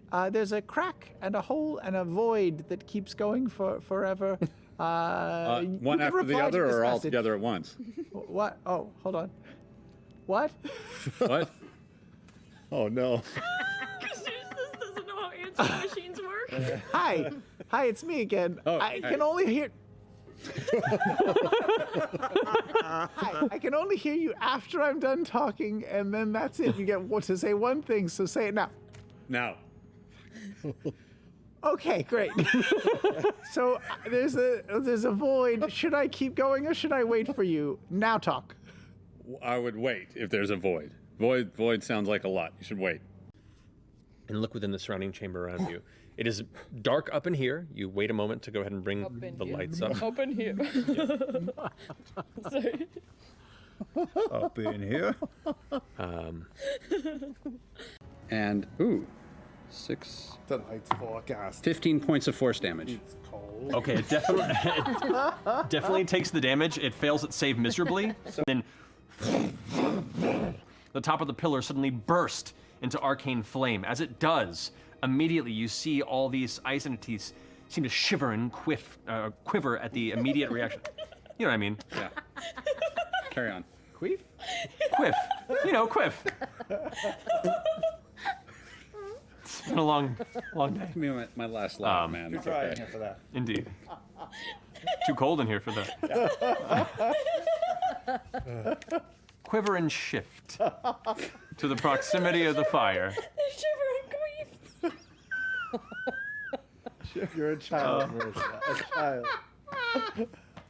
That's the big bad. That's the big bad. Man, I haven't snorted in a while. Wow.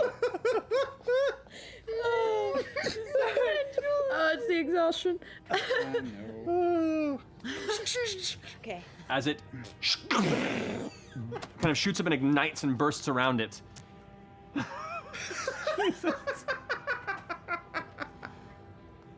You watch as the fire consumes a majority of its exterior, and as the flames burn away, it's barely holding on. The crystals have mostly now melted away, and its small, pulsing blue energy is barely maintaining cohesion. I got this one move. It's crazy. Yeah. Stop, it was just getting better. Oh, me too. I got 19? got the giggle. 19 hits. You can go ahead and roll damage. Oh, I'm gonna fucking murder all of you. 15. That's 15 points of force damage. 15 points of force damage. Jams into that. It's still bouncing around. Apparently, this is. It's like the way it's It really is. It keeps making its way around the circle. Yep. No eye contact. No eye contact. The thing is, guys, I love that we're all laughing about farts right now. Yep. I love it. Pinpoint specifically what the smell is. Scientists were able to. Sorry. Needed that. Good. So sorry. I don't think that you are.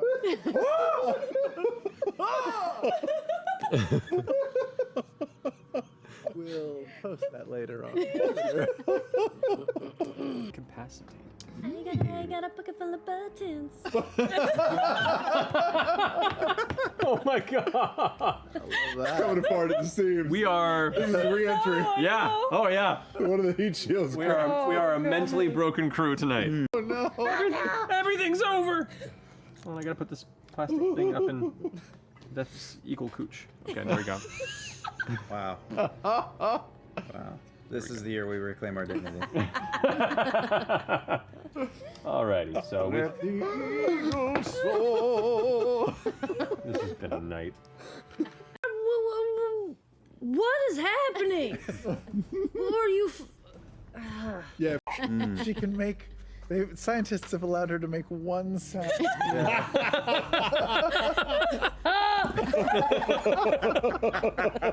That's a pretty good one, actually.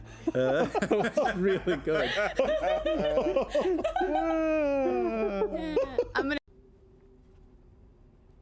You can see now this bright, smooth, cerulean blue-colored gem, about 1.5 feet from edge to edge, that sits there above, roughly 30 feet in the air. In the far center of the room, you can immediately see what looks to be scraps of a small encampment, tents that have been pushed over its material, and what looks to be the middle of a heated fight.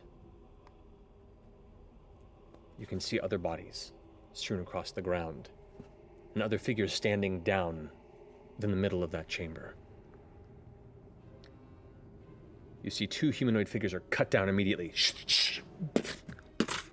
onto the ground. You see another one is lifted into the air by another figure, and you now see 4 other humanoids finishing, carving, and standing back to return to the center. A woman is being held in the air, screaming. And the figure that's holding her, you just see a flash of 9 points of red light across their body as the screaming ceases, the limbs go limp, and the body drops to the ground. The figure then looks over through the entrance to the hallway, right towards you. Uh-oh. My apologies, you've arrived early. I was hoping to tidy up a bit. That's roll in tonight's episode. Let us meet for the first time. I am Lucien, the Nonagon. The Nonagon. So you really have no memory of any of us? Not particularly. But you remember Kree and the rest of the Tomb Takers from before? Oh, we have quite a bit of history. I assume that you're all referring to the, uninvited guest who took the reins for a bit. For a bit. Yeah. There's likely a fragment left behind. Try as she might, this soul was too strong for her to sunder, and I was pieced back together. Such is the blessing of the true Nonagon.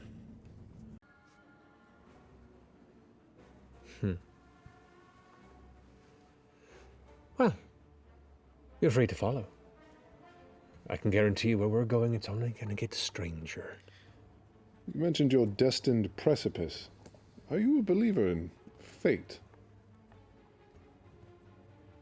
Not so much in the classic sense.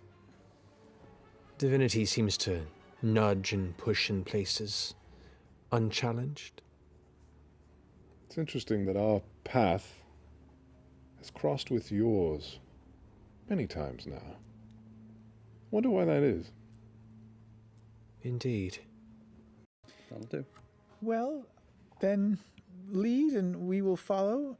In fact, maybe we should all sort of declare our intent as they do, all together in unison as one. Yeah, that's Don't you definitely think? a good idea. Yeah. Same time? Yeah, at the same time. Count it out. 1, 2, On 3 or after 3. 3? We're going to follow you. Follow Yeah. along beside you. And also Pick up Vess's body. can be. All of them laugh as one for about 10 seconds before falling silent simultaneously.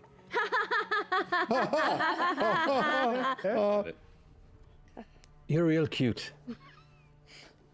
I'll ask that you stay at least a bit back, because you're starting to get annoying. Their sights. What do you So- think that giant crystal was? He said he needed more things. Well, the kind of magic it was shedding, it's for either pulling something here or sending something elsewhere. Pulling something here? It's a teleporting stone? Make an Arcana check. Oh boy. High. It's very high. Hi. 30. Hello. 30. Org. That was the largest threshold crest you've ever seen. This guy. That's what they use. That's a city mover, right? Yeah, at least 2 or 3 times on the walk, a couple of spider legs just kind of go on Ford's back. Aw. When I get up there, Likes I know you. it's you. I know it's you. I know it's you. when I get up there to Caleb, I'm gonna give him some scorches on the side, and I'll say, "I'm gonna eat you." Squishy, squishy. Weird quirk of this river. Snow doesn't melt when it touches. What do you mean? Meaning that's how you have to wait for the weather to cross it. You gotta wait for enough snow to gather so you can walk across it. Oh my god. Oh, That sounds like a that's- terrible idea. But snow How does covering that work? lava? Is it hot? I mean, the lava's hot, yeah, but The snow doesn't melt. like I said, Isle Cross is a very weird place. Okay. That's why it's good to have the proper guard, the proper person showing you around. Yeah, yeah, of course. Vess, whenever we can talk to her again. Oh, yeah. Couple of days, yeah. Couple days. Cobalt Soul knew nothing. And they said all the pieces and everything that had been uncovered from these areas all laid in the hands of the Cerberus Assembly. They also said that it's been an arms race between the Cerberus Assembly and the Dynasty. Could call up some of our old Maybe friends. Essex knows something about it. Correct. That's a really good idea. So what? I actually put a bounty out on Sabian. When? How? Well, back on the island, the famous bounty hunter out of Nicodron. Oh. Yeah. Yeah. Oh.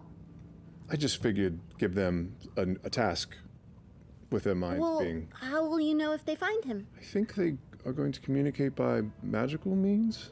Do they have the ability? Should I send a message? I know them. Maybe I can send a message and be like, hey, did you find Sabian? Should we be worried? Is Sabian dead? Is what's going on? Sure. Yeah. You want me to do it? Yeah. Oh, okay. Okay. Okay, I'm gonna send a Notes. message Did they work? to Kozo. Tried and true? Hi, I'm here with Ford. He hired you. Wondering if you found Sabian. What's going on there? Is he dead? Is he alive? Just let's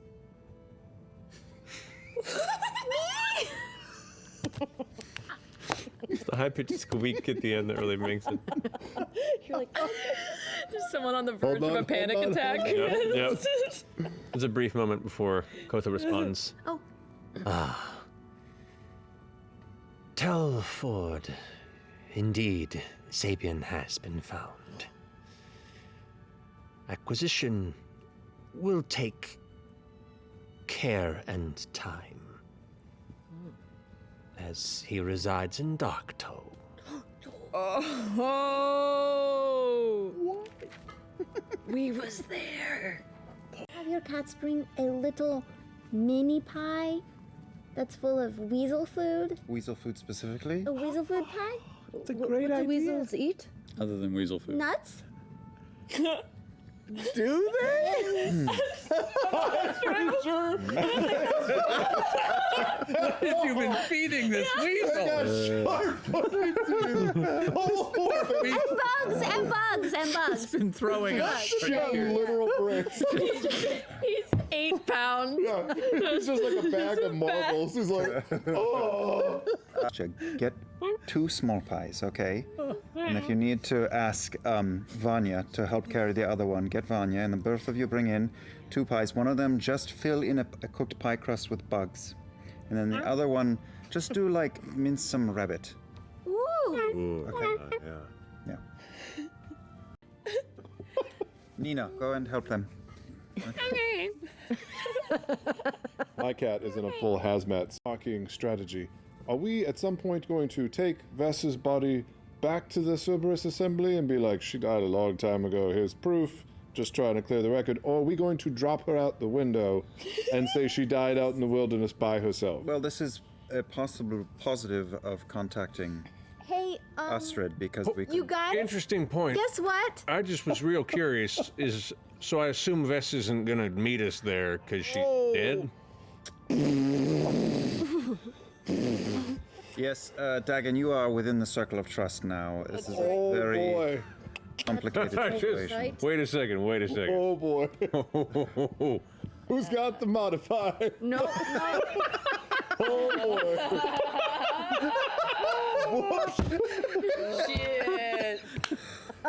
We may have a bottle of ether in somebody's bag.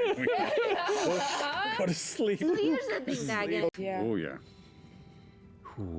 Yeah, no, we know, man. That's kind of why we didn't tell you. We didn't want to like put you in an awkward Yeah, position. no, I kind of wish I didn't hear that. I mean, it's any wish I had the ability to fucking wipe my mind right now. working on it. Do you want me to? Can you? I mean, I can. Then, if you wouldn't mind, I don't want to know about this. Got it. Mighty Nine. Okay. Not your problem to worry about. Okay. We'll keep you safe, Dagon. All right. I'm gonna go, bub. Okay, good night. Fair. Up. The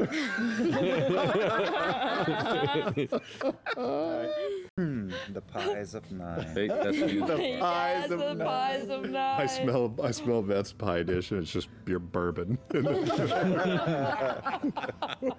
not rhubarb. Rhubarb.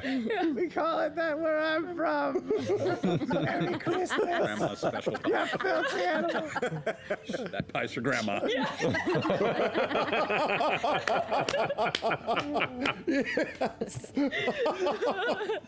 Don't you think last night was so fun, though? To a point, yeah. Yeah. I like pat his arm and say, I thought the pies were delicious. I can't believe you ate so much. It makes sense that you would feel bad this morning because, you know, you probably got kind of sick from all that pie, and I'll cast Modify Memory on him. Good morning, Johan. We have a very long list of food. I need waffles and pancakes. Pancakes, yeah. And just whatever leftover pie that you guys did not eat after we had dinner last night. And also, could we get like a breakfast quiche pie that is... Look at Johan. Johan's an asshole. That's the cat who's considering union. Just a quiche, lots of egg. Maybe put some capers in there as well, but then a lattice work. Capers, Caleb, you want to put capers in a quiche? Well, let's put the capers in. And then a lattice work of bacon to, I guess, hide the flavor of the capers. I'll just take the cape. As Johan turns, Papers. as Johan turns and acknowledges these 6 other cats around that all kind of look at each other, he goes, and then heads off, and they all follow suit. He's the head of the union. Shit's been going down at night. They've been organizing for a few weeks now. They're up in that hub room going, I think I was right. Out of the ground to the right of your group, you watch as a spray of white snow, ice, and dirt is thrown 20, 30, 40 feet in the air in this massive explosion. You all immediately recoil and glance up as you see this massive, swollen, white armored mass of flesh, pinkish and red, poking through this kind of white armored carapace-like exterior. As it rises up, The top curls back down. You see a singular, angry, burning eye in the middle of its face as its jaw kind of splits open. That weird trill sound strikes the air, and your ears feel like they're about to burst for a moment. On it. On it? Yes. Okay. Do it. I'm going to try to turn it into something that can handle the cold weather. A snow bunny. A snow bunny. Okay. What's the save on that? Is it wisdom? Wisdom. I have advantage on the attack because you're stunned. That is a 17? To hit? Yeah. That's my AC. This is everything I wanted, right here. No! You take a point of piercing damage as it bites on you. I'm never living that down. That's amazing. And now the bunny. That's great. It's like just kind of, it jumps into the snow. Ford, do you want to go to Arbuckle Wilderness? Arbuckle Wilderness. That's hilarious. All right, In the 80s. Wait. You have Star Razor up, don't you? I do. Oh! Does it automatically fight back? Yeah, it does. Oh no! It does. It blasts He back. takes. Like 25 points of He damage. takes or Not something. 25. 1d12. Oh, he's up. Radiant Oh, damage. That rabbit's got 2 hit points at best. No, you don't. Oh, it's a worm again. You don't roll the Worm. no. Here's the mating call. Roll d20 for me. Yeah, it's stacking forward. Hey Matt, you know how when you're The spinning, head of a mini. you know how when you're spinning and you bring your Here. arms in, you go faster because the turtle's smaller. Oh yeah, does no, it it's, start it's to spin spinning a lot faster? quicker now. It's just Remember the tiny orb of death in the first campaign? It's like that with legs.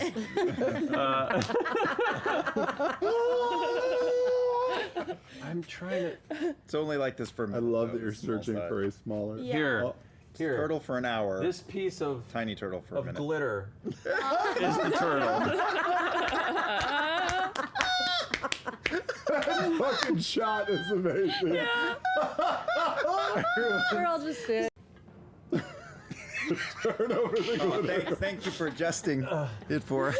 There you go. The glitter. I want Jester, Yasha, Caleb, and Bo to roll a d20, please. I actually lost sight of it a little bit. It's in my hand. Got it.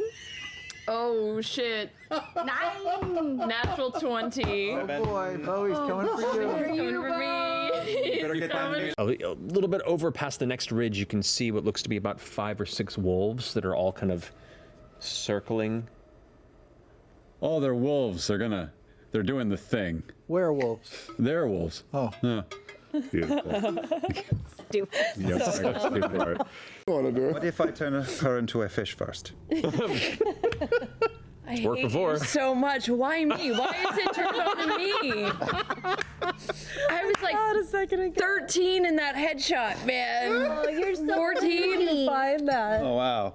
Is that before? I don't even know how old I was. It looks like a I drawing still from this. lived in Kentucky. Okay, yeah. That was when I was working for Actors Theater of Louisville. That's how old that shit is. I can still see the unbroken dreams. It's amazing.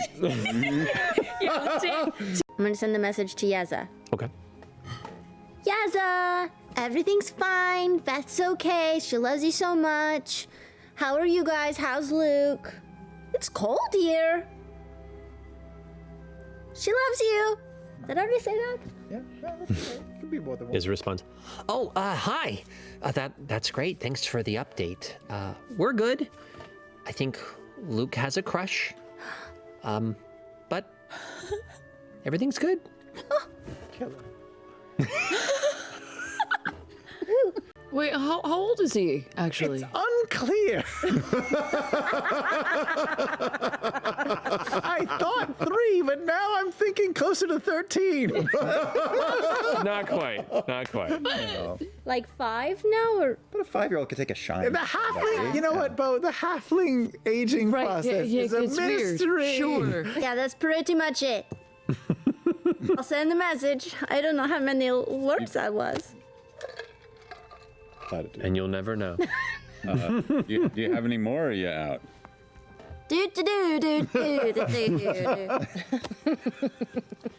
I mean, do you have any more message spells? Oh, yeah.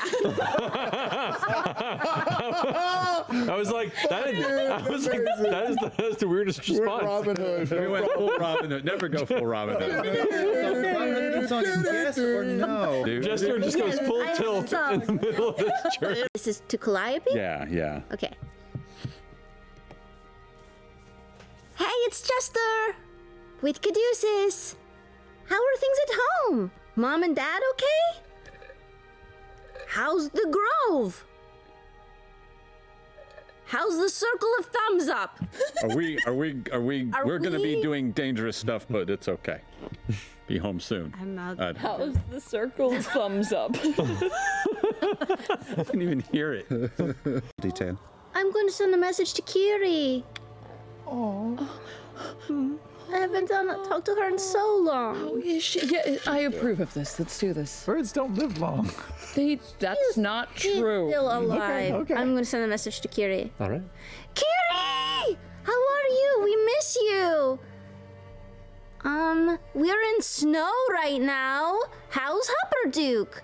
Looking at fireworks? Tell me you're cute. Also, that you're good.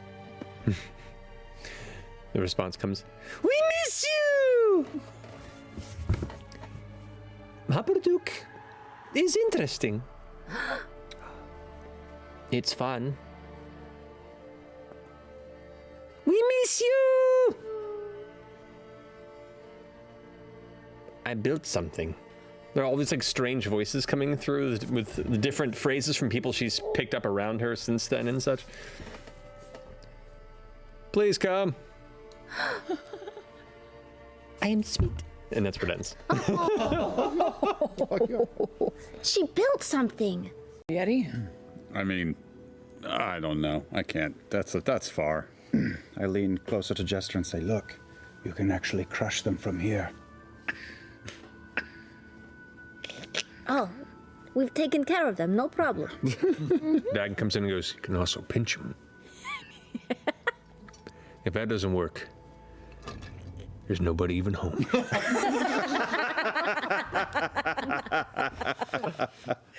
You follow over, and as Frumpkin approaches, you can see there are different heights because there are different humanoid creatures of different lineages, arranged in a circle, 7 of them, mostly submerged in the snow. You can see there'd be one that is almost halfling size, that is pretty much entirely beneath the snow, but there is a faint bit of it that is melted around it. In fact, the snow around these figures seems to be gently melted to the point where it's not really touching the bodies. But as you approach Caleb and cast Detect Magic, you get a fairly decent magical aura from each of these. We're playing that. Oh, yeah. Yeah. Divination magic. Does that game have a name? Slap? Slaps? But wasn't there? There's one that's like a circle. The banks of the... Or sigils. What you do notice, purpose. in the center of the circle, there is a circular platform about a half foot high that has simple circular markings around it and looks like interesting designs that represent the 7 points of each of these statues all meeting in the center. Maybe we should all stand behind them and do the same motion. Okay. You all arrange yourselves behind the statues, matching the hand movements. As you all take the corresponding poses around these. Wait, we gotta figure it out. I gotta get it right. Wrong. Tell us wrong. No. So like this. Okay, wait. Okay, No, wait. No, we're something What's wrong with amazing that. about this is no one can see what we're doing. No, wait. All our because we're hands cut are right off. here. Do it closer to your body. Closer to your body. Wait, who's the intersection? Wait, Oh, you are. Easy intersection. I'm the split. Ready? Boulder, parchment, shears. Fuck, we did it again. That's hard to do. God damn. Go again. All right, okay. Boulder, parchment, shears. Oh, I win. Oh, you win. Does that mean I lose? Yeah. That means you go in the start. And then you look at the statue ahead of you, and you feel like it's looking at you. And you look at the one immediately left to it, and you feel like they're all looking at you. And language doesn't enter your mind, but thoughts, voices kind of mingling, and the sense of what it seems to reach out to you is, do you give to receive?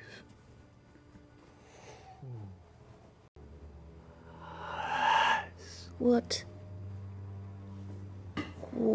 are the tomb takers trying to bring back?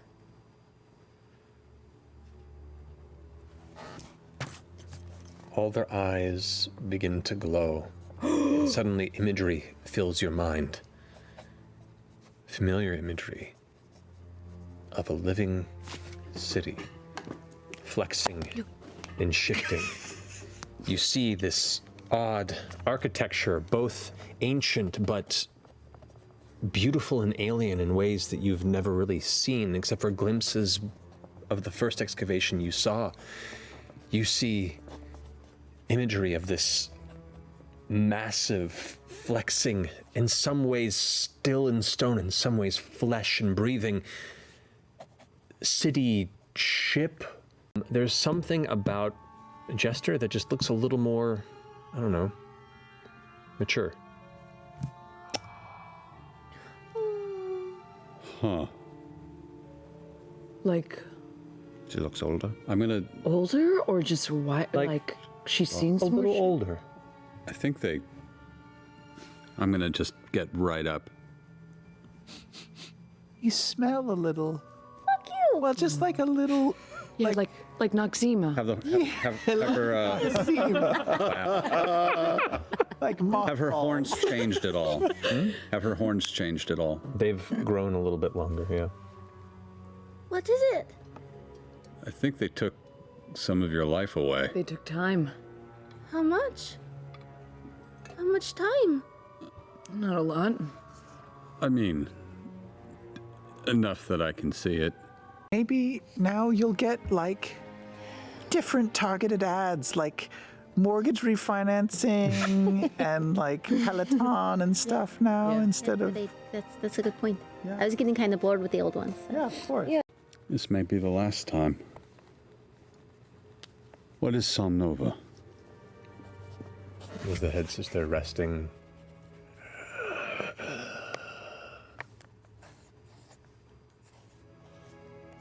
They are the minds of Cognosa. Mines? The mines. The ones who orchestrated its escape. I'm going to make my way over to Jester's room. Okay. And knock on the door. She goes to bed at 8 o'clock now because. Yeah, 6 o'clock. early dinner. I hear the Game Show Network inside the room. I'm asleep. Oh boy. Gave up sugar today, did you know? Yeah. See her teeth. Hello? Just Hello? gumming it.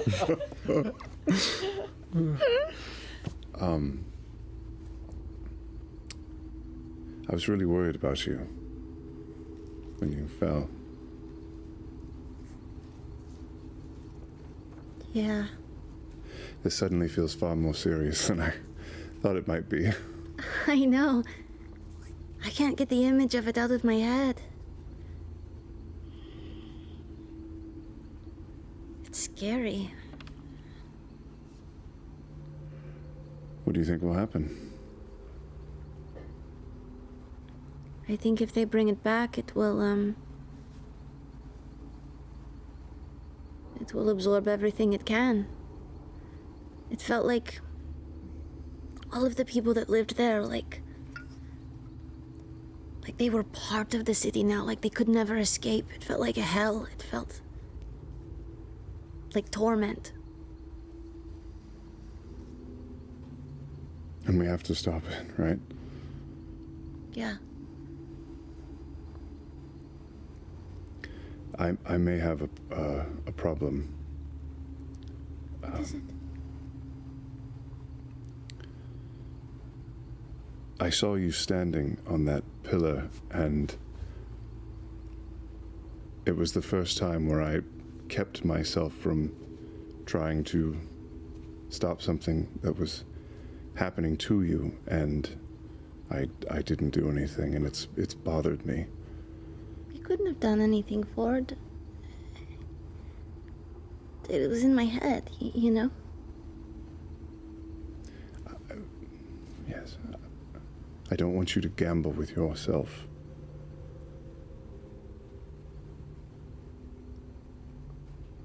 I know we were playing and it didn't seem like much, and it seems to have exacted a pretty serious toll. All I'm saying is I want you to be careful as we do this. I don't think we'll be the spectators that we thought we might be.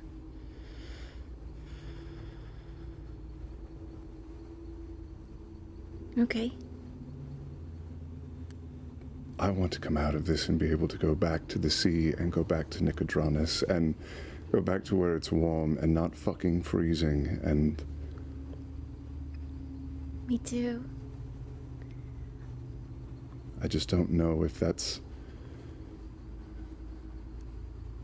I don't feel as optimistic now. Me neither. But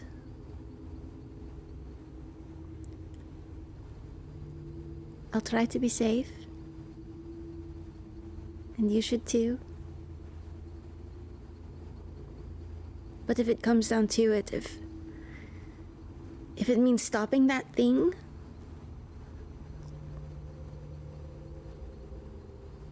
I want to stop that thing. I told your mother I would look after you.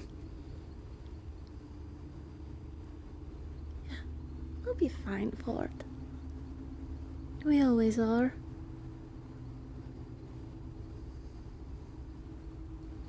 I care very much for you. Really?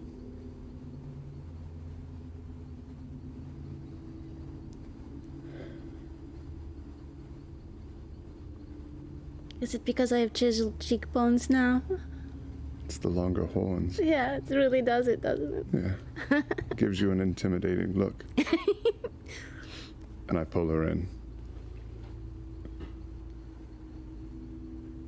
Can I kiss you?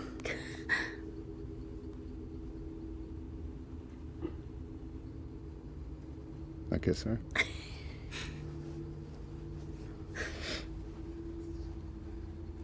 I don't know how this will go.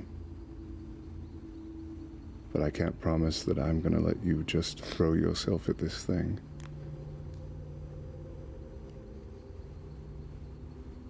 I don't think I can do that.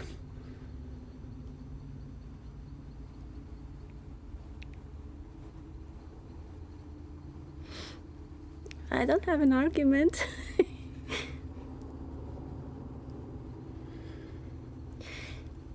Kissing is a lot more fun when you're not dying. Oh, and not when you're underwater drowning. Yeah, that's what I mean. Mm-hmm.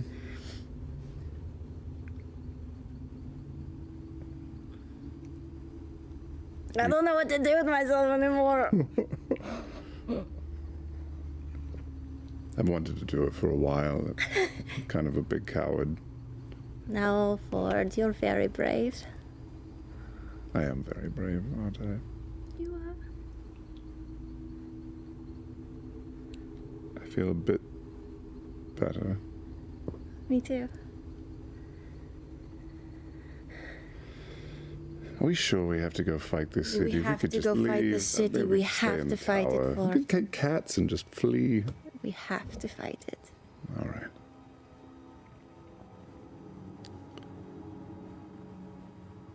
I'll see you in the morning. Okay.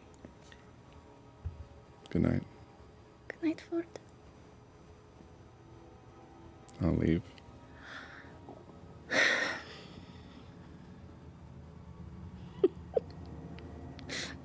I'll just go lay in bed and hold up my little unicorn figurine and fall asleep holding it. I don't sleep much. As the rest of you find sleep in your corresponding chambers, closing the final night before your arrival at the second Aeorian excavation. We're gonna take a break. We'll be back here in a few minutes to pick up from there. Love is real. Yep. You did it! The guy who never said he'd roleplay romance initiated. I'm proud of you, buddy. I know. 5 years. Look at that. This is character growth.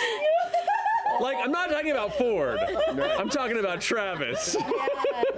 Yeah. Oh, he's hiding his face. I know. It's good. It's good. And how was it? It's great. Yes. Mister, I found this pill box. Do you take all of these now? Yeah, I need them all. Wow. Yeah, my doctor recommends. Okay. You know, I have a high blood pressure. Why are there Metamucil and grape nuts in the breakfast mix? Paying attention to the sound. Should we get out a length of rope and just hold on to that shit? Yeah, it might not be a bad idea. Yep. That's a good idea. Wait, all of us hold the same rope?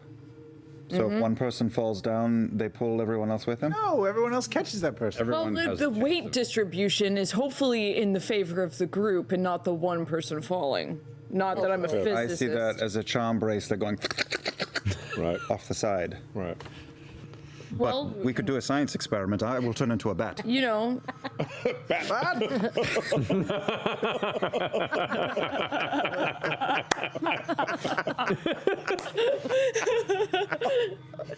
We've been sent here by Lady de Rogna of the Cerberus Assembly. And there's a pause. All right, hold on. Here's some shuffling. I feel like we skipped over something. Hold on. Weird noises, elaborate. Oh, it sounds like a. You ever heard like a baby crying? Yes. But like deeper. Yes. Like that. Oh. Deep. Well, that's odd. Big baby. Yeah. It was like a scary big baby, or just that would be really cute if I were larger big baby. I don't know if cute is the word I would Doesn't that just sound like an adult crying? No, You'll know what I mean when you hear it. All right, cool. Dome disappears. You guys take a few steps and you hear the dome if we need it. That's a baby. Oh, it is like a lower pitch baby. It's an old baby. Really quickly, Oh no. Let's go. Should we go back into the dome? Just scooch back. Just drop He that. just Oh, dropped you just the dome. dropped the dome. I'm gonna Yeah, wait until we invoke drop it. duplicity. Shit.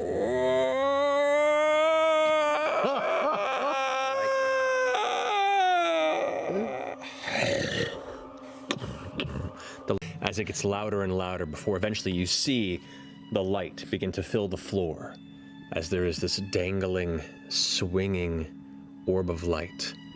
You watch, especially from your edge, both Yasha and Beauregard as it emerges. And from the light you see framed these like human arms reaching out. And two more human arms. And two more. Clusters of human arms that seem to be reaching out from the sides of a large, bulbous, swollen head. You see these arms reaching out like predator tendrils from the sides. Sorry, nope. These white, pupilless, glistening, bulging eyeballs protruding from the front of this gray face that the orb is floating from.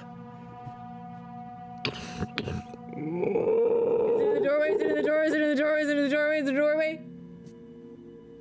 Its massive, mammoth-like body of thick hide begins to step inward. As its head turns slightly this way, you can see the face, humanoid, but awfully cherub-like. Like a large, pulsing, swollen baby face with over a half dozen arms emerging from the side as its mouth opens to split open jaw with hundreds of teeth filling the inside of its blackened mouth. They slightly twitch and turn. And that's where we're going to as we get to fight this thing. 15, I believe. 15. So you have 15? Yeah. I have 11 hit points Oh, left. shit. Okay. Well, we've got a. So if she doesn't get out Now. by her next turn, she's dead on her next one. She's got She's this. unconscious. She's got a plan. This is Beauregard. no, Sorry. she's- She can do. Don't you duck face, Matthew! You're married to that! She can do fun shit. Should have had a breakfast. We're gonna get our ass. Oh my god. This is dumb. I'm gonna be really mad if this doesn't work. Can I reach for my equipment? Can I pull something out? What are you trying to pull out? Pouch? Just a pouch? Uh-huh. Sure. Okay. It's my pouch of Sood. And I Okay. think I have like 10 doses. Are you gonna take drugs for your final moments? No, can I dump it out in his stomach? Because you have to like, after a certain amount of dosage, it gets really hard to save from that, right? Yeah. To like, is that a good idea? Give it a shot. His metabolism, Try it out. His Yes, it metabolism is. has to be like super fast. Doesn't it take like? You're giving drugs to a baby. Doesn't it take like 30 minutes No, to this kick is in? this I is. don't know. I mean, It's magic drugs. It's Magic really drugs. powerful Yeah. magic drugs. Yes. Is that what you want? So, it is a DC. 37 DC. That's an auto fail. Just gonna roll for fun. Does it? It fails with a natural 1, hilariously. Babies have a low tolerance to drugs. I learned that the hard way. The more you know. Babies have a low tolerance to drugs. So, But you rolled a 1. I did roll a 1, so it is going unconscious for 2d4 rounds. The rest of you watch as its kind of floppy dangler is now taut and like being pulled like it's on the edge of a I'm like a floppy fishing line danglers. almost. Oh, well, floppy dangler. It's looking real rough. Oh, real rough.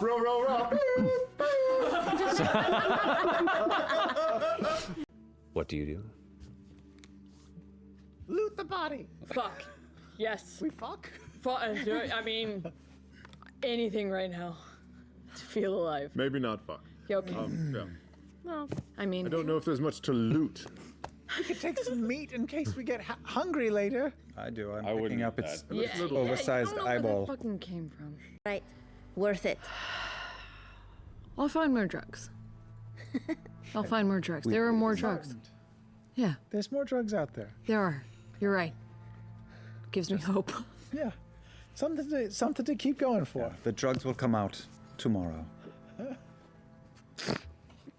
Bet your bottom dollar, right, Yasha? Yes, that tomorrow there will be sun. Yeah. Yeah. Wait, question though. There will be drugs. Sorry, but that's a specific kind of drug that I know about. called sun. Yeah, yeah. Is it drug? It's delightful. What? Can't. Not mine. You look down, and all you see are the tops of trees. Oh my god, we're in the fun ball. Oh, wait, right there. That's what I'm being told to tell you. Be careful. Just hold on a second. Is it like message? Is it like sending? We can't blame her. This information is in her blind spot. Still, Kai, you didn't mention that you weren't on the ground yet. Oh, well. So, I you know. did, but Yasha just didn't convey it. As I'm sliding down doing this one, I say, don't fucking blame it on Yasha, okay? Don't blame your communication problems on her. Well, okay, and then she intimidates me, that's all. Well, same, okay?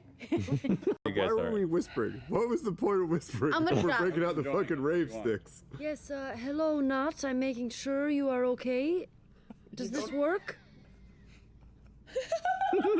She's not talking to me anymore. I don't know what's happening. That is hilarious. I think it always works. I love it. I love it. Hello? What's the matter? She doesn't hear you anymore? No, I think there's no service. Just walk 10 feet this way. Something's terribly wrong. Can you hear me yet? You know, like 80 feet.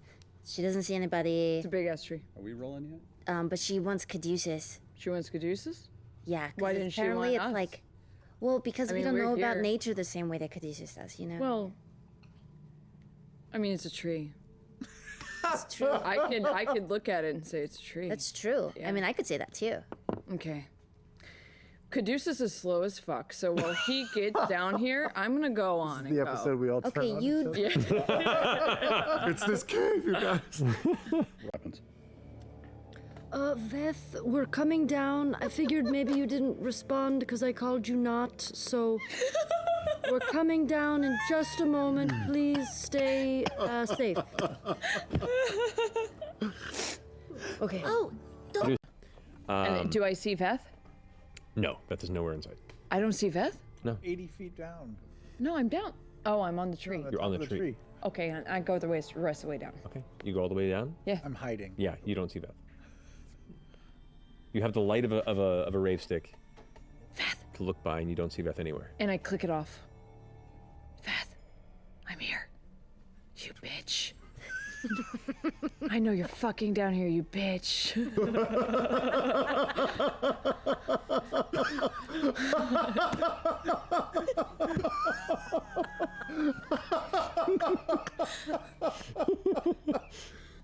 I'm gonna try to stealth and sneak up on her.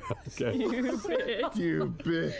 I know you're down here. Odd, and makes you feel a shiver down your spine as you climb through this tree is the way that it's twisting, the coloration of the leaves and the branches, very reminiscent of the Savalier wood, specifically the corrupted portions of it. Between the two of us, we should be fine. I could make light. What? Let's see it. Prove it. Thump. Where have you been keeping that? Right. I just realized I had it. I was like, am I looking at this correctly? Yeah, that's It just says, You have light? You Yeah. have the light cantrip? Yeah, I have light cantrip. as part of being an ASMR. Oh. Not sure how I missed that this whole campaign. Before we walk in, Okay. I wanted to do this at the end of the last game. Okay. And just kind of stop Yasha, because we're in the back. Okay. We're really, really nervous. Yeah, really nervous. Oddly, it's not because of this. Oh, it's you make me nervous. In a good way. I've got cotton mouth. In a good way. Okay. I read your note. Yeah, no. I thought I really fucked up, and I just was like, was it too much? No. I just. No. Okay. It's great. You did read it. I thought maybe you didn't read it yet, or maybe you did, and you just were like, I don't want to. Yeah, it was like I read it, and then like we kept having house guests. Like we had the Yetis, and then we had Dagon, and then we just kept bringing in weird people into the tower. Yeah. So it's just like it was, and then we'd be like good night, and then be like, oh yeah, I'm rambling. It's a weird question, but we might die soon. Yeah. Do you want to like go on a date or something?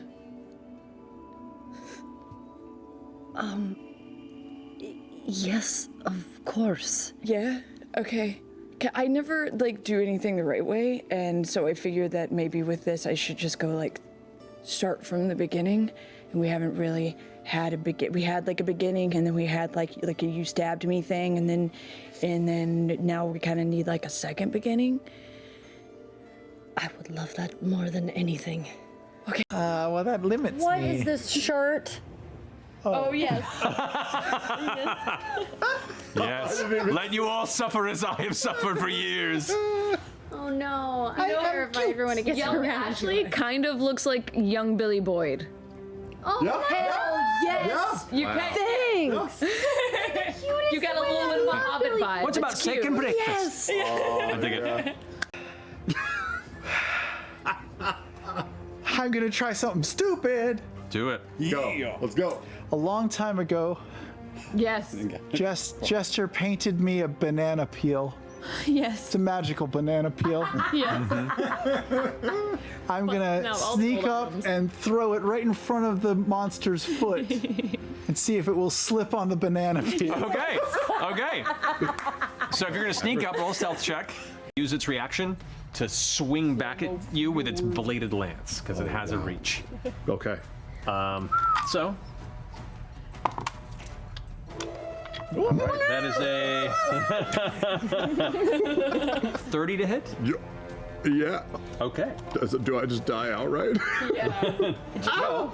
Rips your spine out, Mortal Kombat style. 50 points of piercing damage as you're trying to move away, and as you do, Beauregard, you see this as Ford turns, and then suddenly this lance pierces out middle of his stomach, and he's now stuck from behind. Oh, because there's a barb on it? Yeah, and the barb is emitted, and now it pulls against your chest, and you're currently you're grappled by it. It's Your gut? you got harpooned from behind. Are you dead? Oh my god! This is not good.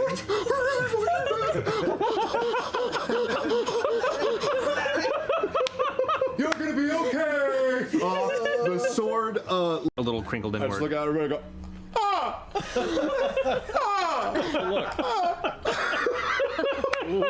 Beauregard, you're up. That happened, or is it straight through? Which is weird because I can move, I can run fast, but my arms are in slow motion. Yeah, you are a walking speed ramp shot, is what you are. All right, are you going for the creature? I am going to utilize his lance being impaled through Ford. Sorry, Ford. I'm going to jump up on the lance. Yes. And I'm going to scurry. I'm going to use it Give the to scurry up his shoulders. Because I have one good. Okay, I will move towards the center of the room, and with Ford in my eyesight, I will call out, Ford, I am so sorry. You are not going to like any part of this. And I use my bonus action to send Cat's Eye or Claw and surround him. Okay. Oh, no. My and then God. pull him to the left. Throw him to me. Throw him to me. Go ahead. Go ahead and push him even further. Then wait. Put some peppers and onions on next. Go ahead and roll a d20, adding 8 to it. So you do manage to no longer grappled. You do, using the cat's cradle, yank Ford back off of it. The barb tears through again. I'll say for that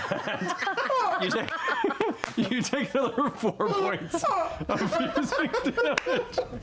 4 points.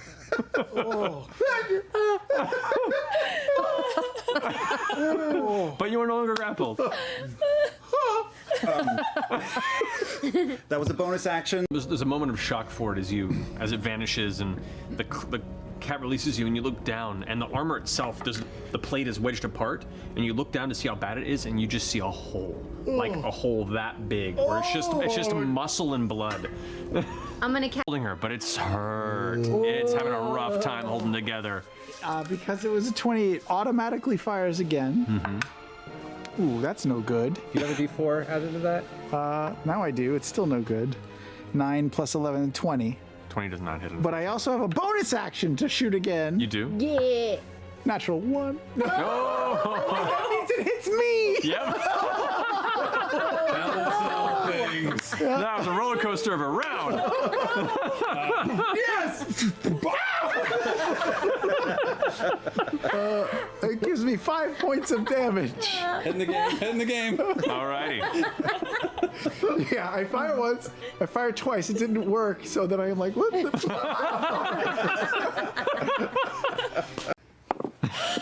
I'll throw the sword. Yeah. Sure. Make an attack roll with disadvantage. Straight into the sparking part. And with your angle, it does have half cover, so. Ooh, okay, that's not bad. Oh, I was like, oh, thank God, Yasha's gonna. Yeah. A natural 1. Okay. Beauregard. Joking. Beauregard, I would like you to just make a dexterity saving throw for me, Oh my please. god. If I stab you again. Don't you guys have a date tomorrow? To get it out, I just felt like I couldn't do anything. I wasn't opening in the fight. You did it though. You should celebrate somehow. Oh, you know what? Tomorrow, you and me, we're gonna do something to celebrate. You did. You fucking shit. Like, because we were the chips were down in this fight, but we came back and we proved our worth. You and me tomorrow night.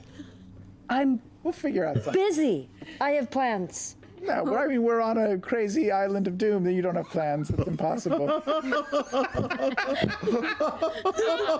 I do, though, that I need to stick to. What are you doing? Why do I need to tell you guys? Well, I mean, We have no we're a secrets in family, this group. you know, like we're a found family or whatever, but... Okay. Hello. Hey. Sorry, I was hiding. So, everything went well, hopefully? Well, we didn't find what we were looking for, but we feel confident we're going to find it at the next site. Make a deception check, please. Has Caduceus ever had to make a deception check? Tree. Oh, Fuck his shit up. Oh my God. 9.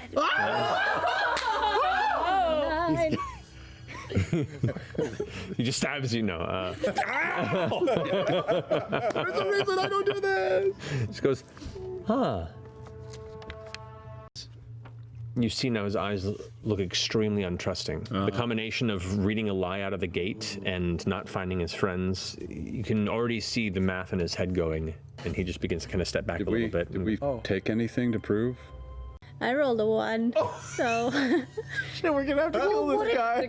Oh, we are not going to. Roll initiative. No, and just scurries up as fast as he can. I'll just kind of look over the lip and be like, that was very rude.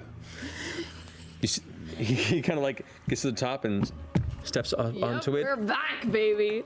Yeah. Clutches his pack in one hand and kind of like reaches to the side where he has a little short sword, and he's like, listen, I don't want any trouble. I just put the little star, I put the star razor on the ground and I'm spinning it. Just let me go. I'm just going to go back to Balin. Go as if we had any ill intentions for you, but you cut the rope on my friends. That was not the thing to do. Sit down. He sits in the yellow snow that has gathered around him. Oh.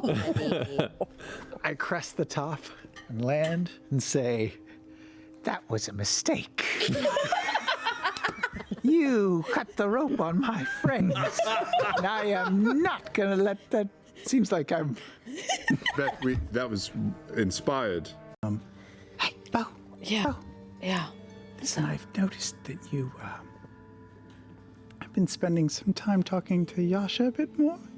Yeah. What's it to you? Well, I wonder if you could help me. She and I are going to have sort of a hangout tomorrow night. And I wondered if you could tell me, like, what she likes to do or what I should do for her. It's just sort of a one-on-one thing that we're going to do. And I thought it might be nice to do something nice for her, you know? She agreed to this? Yeah, she's all down for it. Or did you, like, invite yourself and kind of force it upon her without any other further... No, I think she invited me, actually. But we're definitely getting together tomorrow, and I just wanted to do something really nice for her. Mm-hmm. What do you think I should do? Like a food thing, or a drink thing, or a flower thing? What? Oh, why don't you start? Why don't you tell me what you have in mind, and then maybe I can critique from there. I don't really know her as well as you, but I just, she's been through a lot these last few months. Hang on, let me sit up a little bit, because this feels like it's going to be a conversation. Yeah.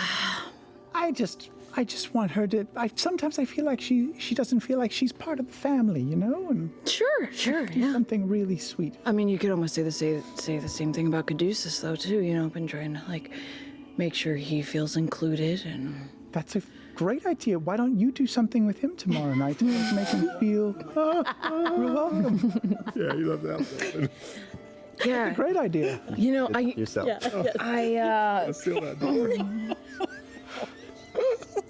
Maybe we could circle back around and have a family night at a later time. It's a good idea. Yeah. So tomorrow, just me and Yasha, and then later we'll do like a big family. No. Good night, Bo.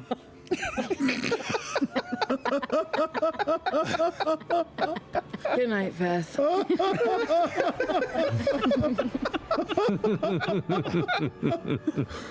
my god. Good night, then. No. Good night. Do you think that you would snuggle? I'd be leaning against him. Lean against him? Yeah. Okay. So then I would just sit down and take Frumpkin into Caleb's lap. And once they've dozed off, silently, just a little recognition.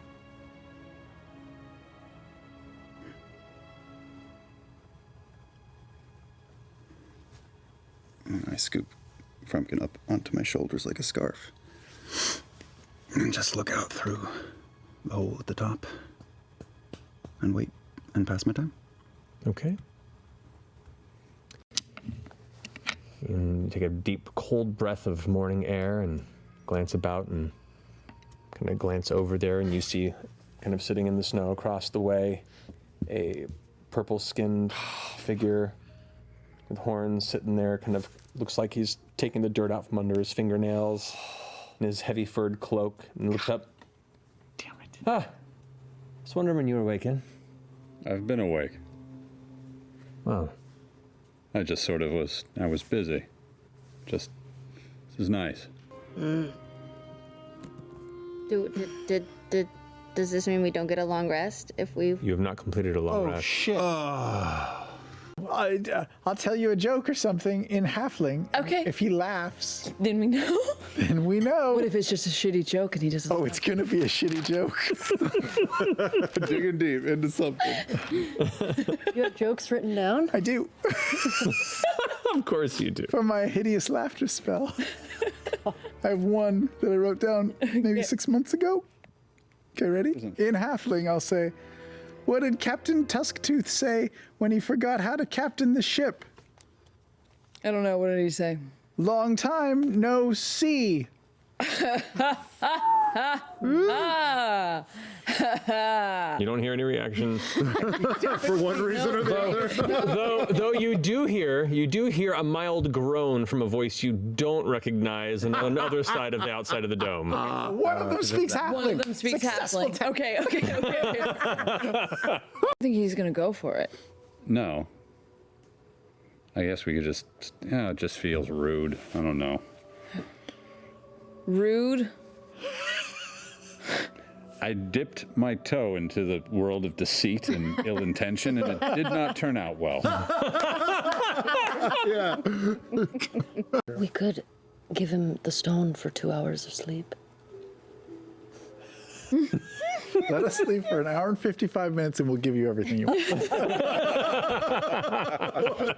I mean, There are times in my life where I would have been like, that's a fair price. Take it. Take anything. Yep. Let me sleep. Well then. You all look a bit tired, and I think we can use a bit of rest.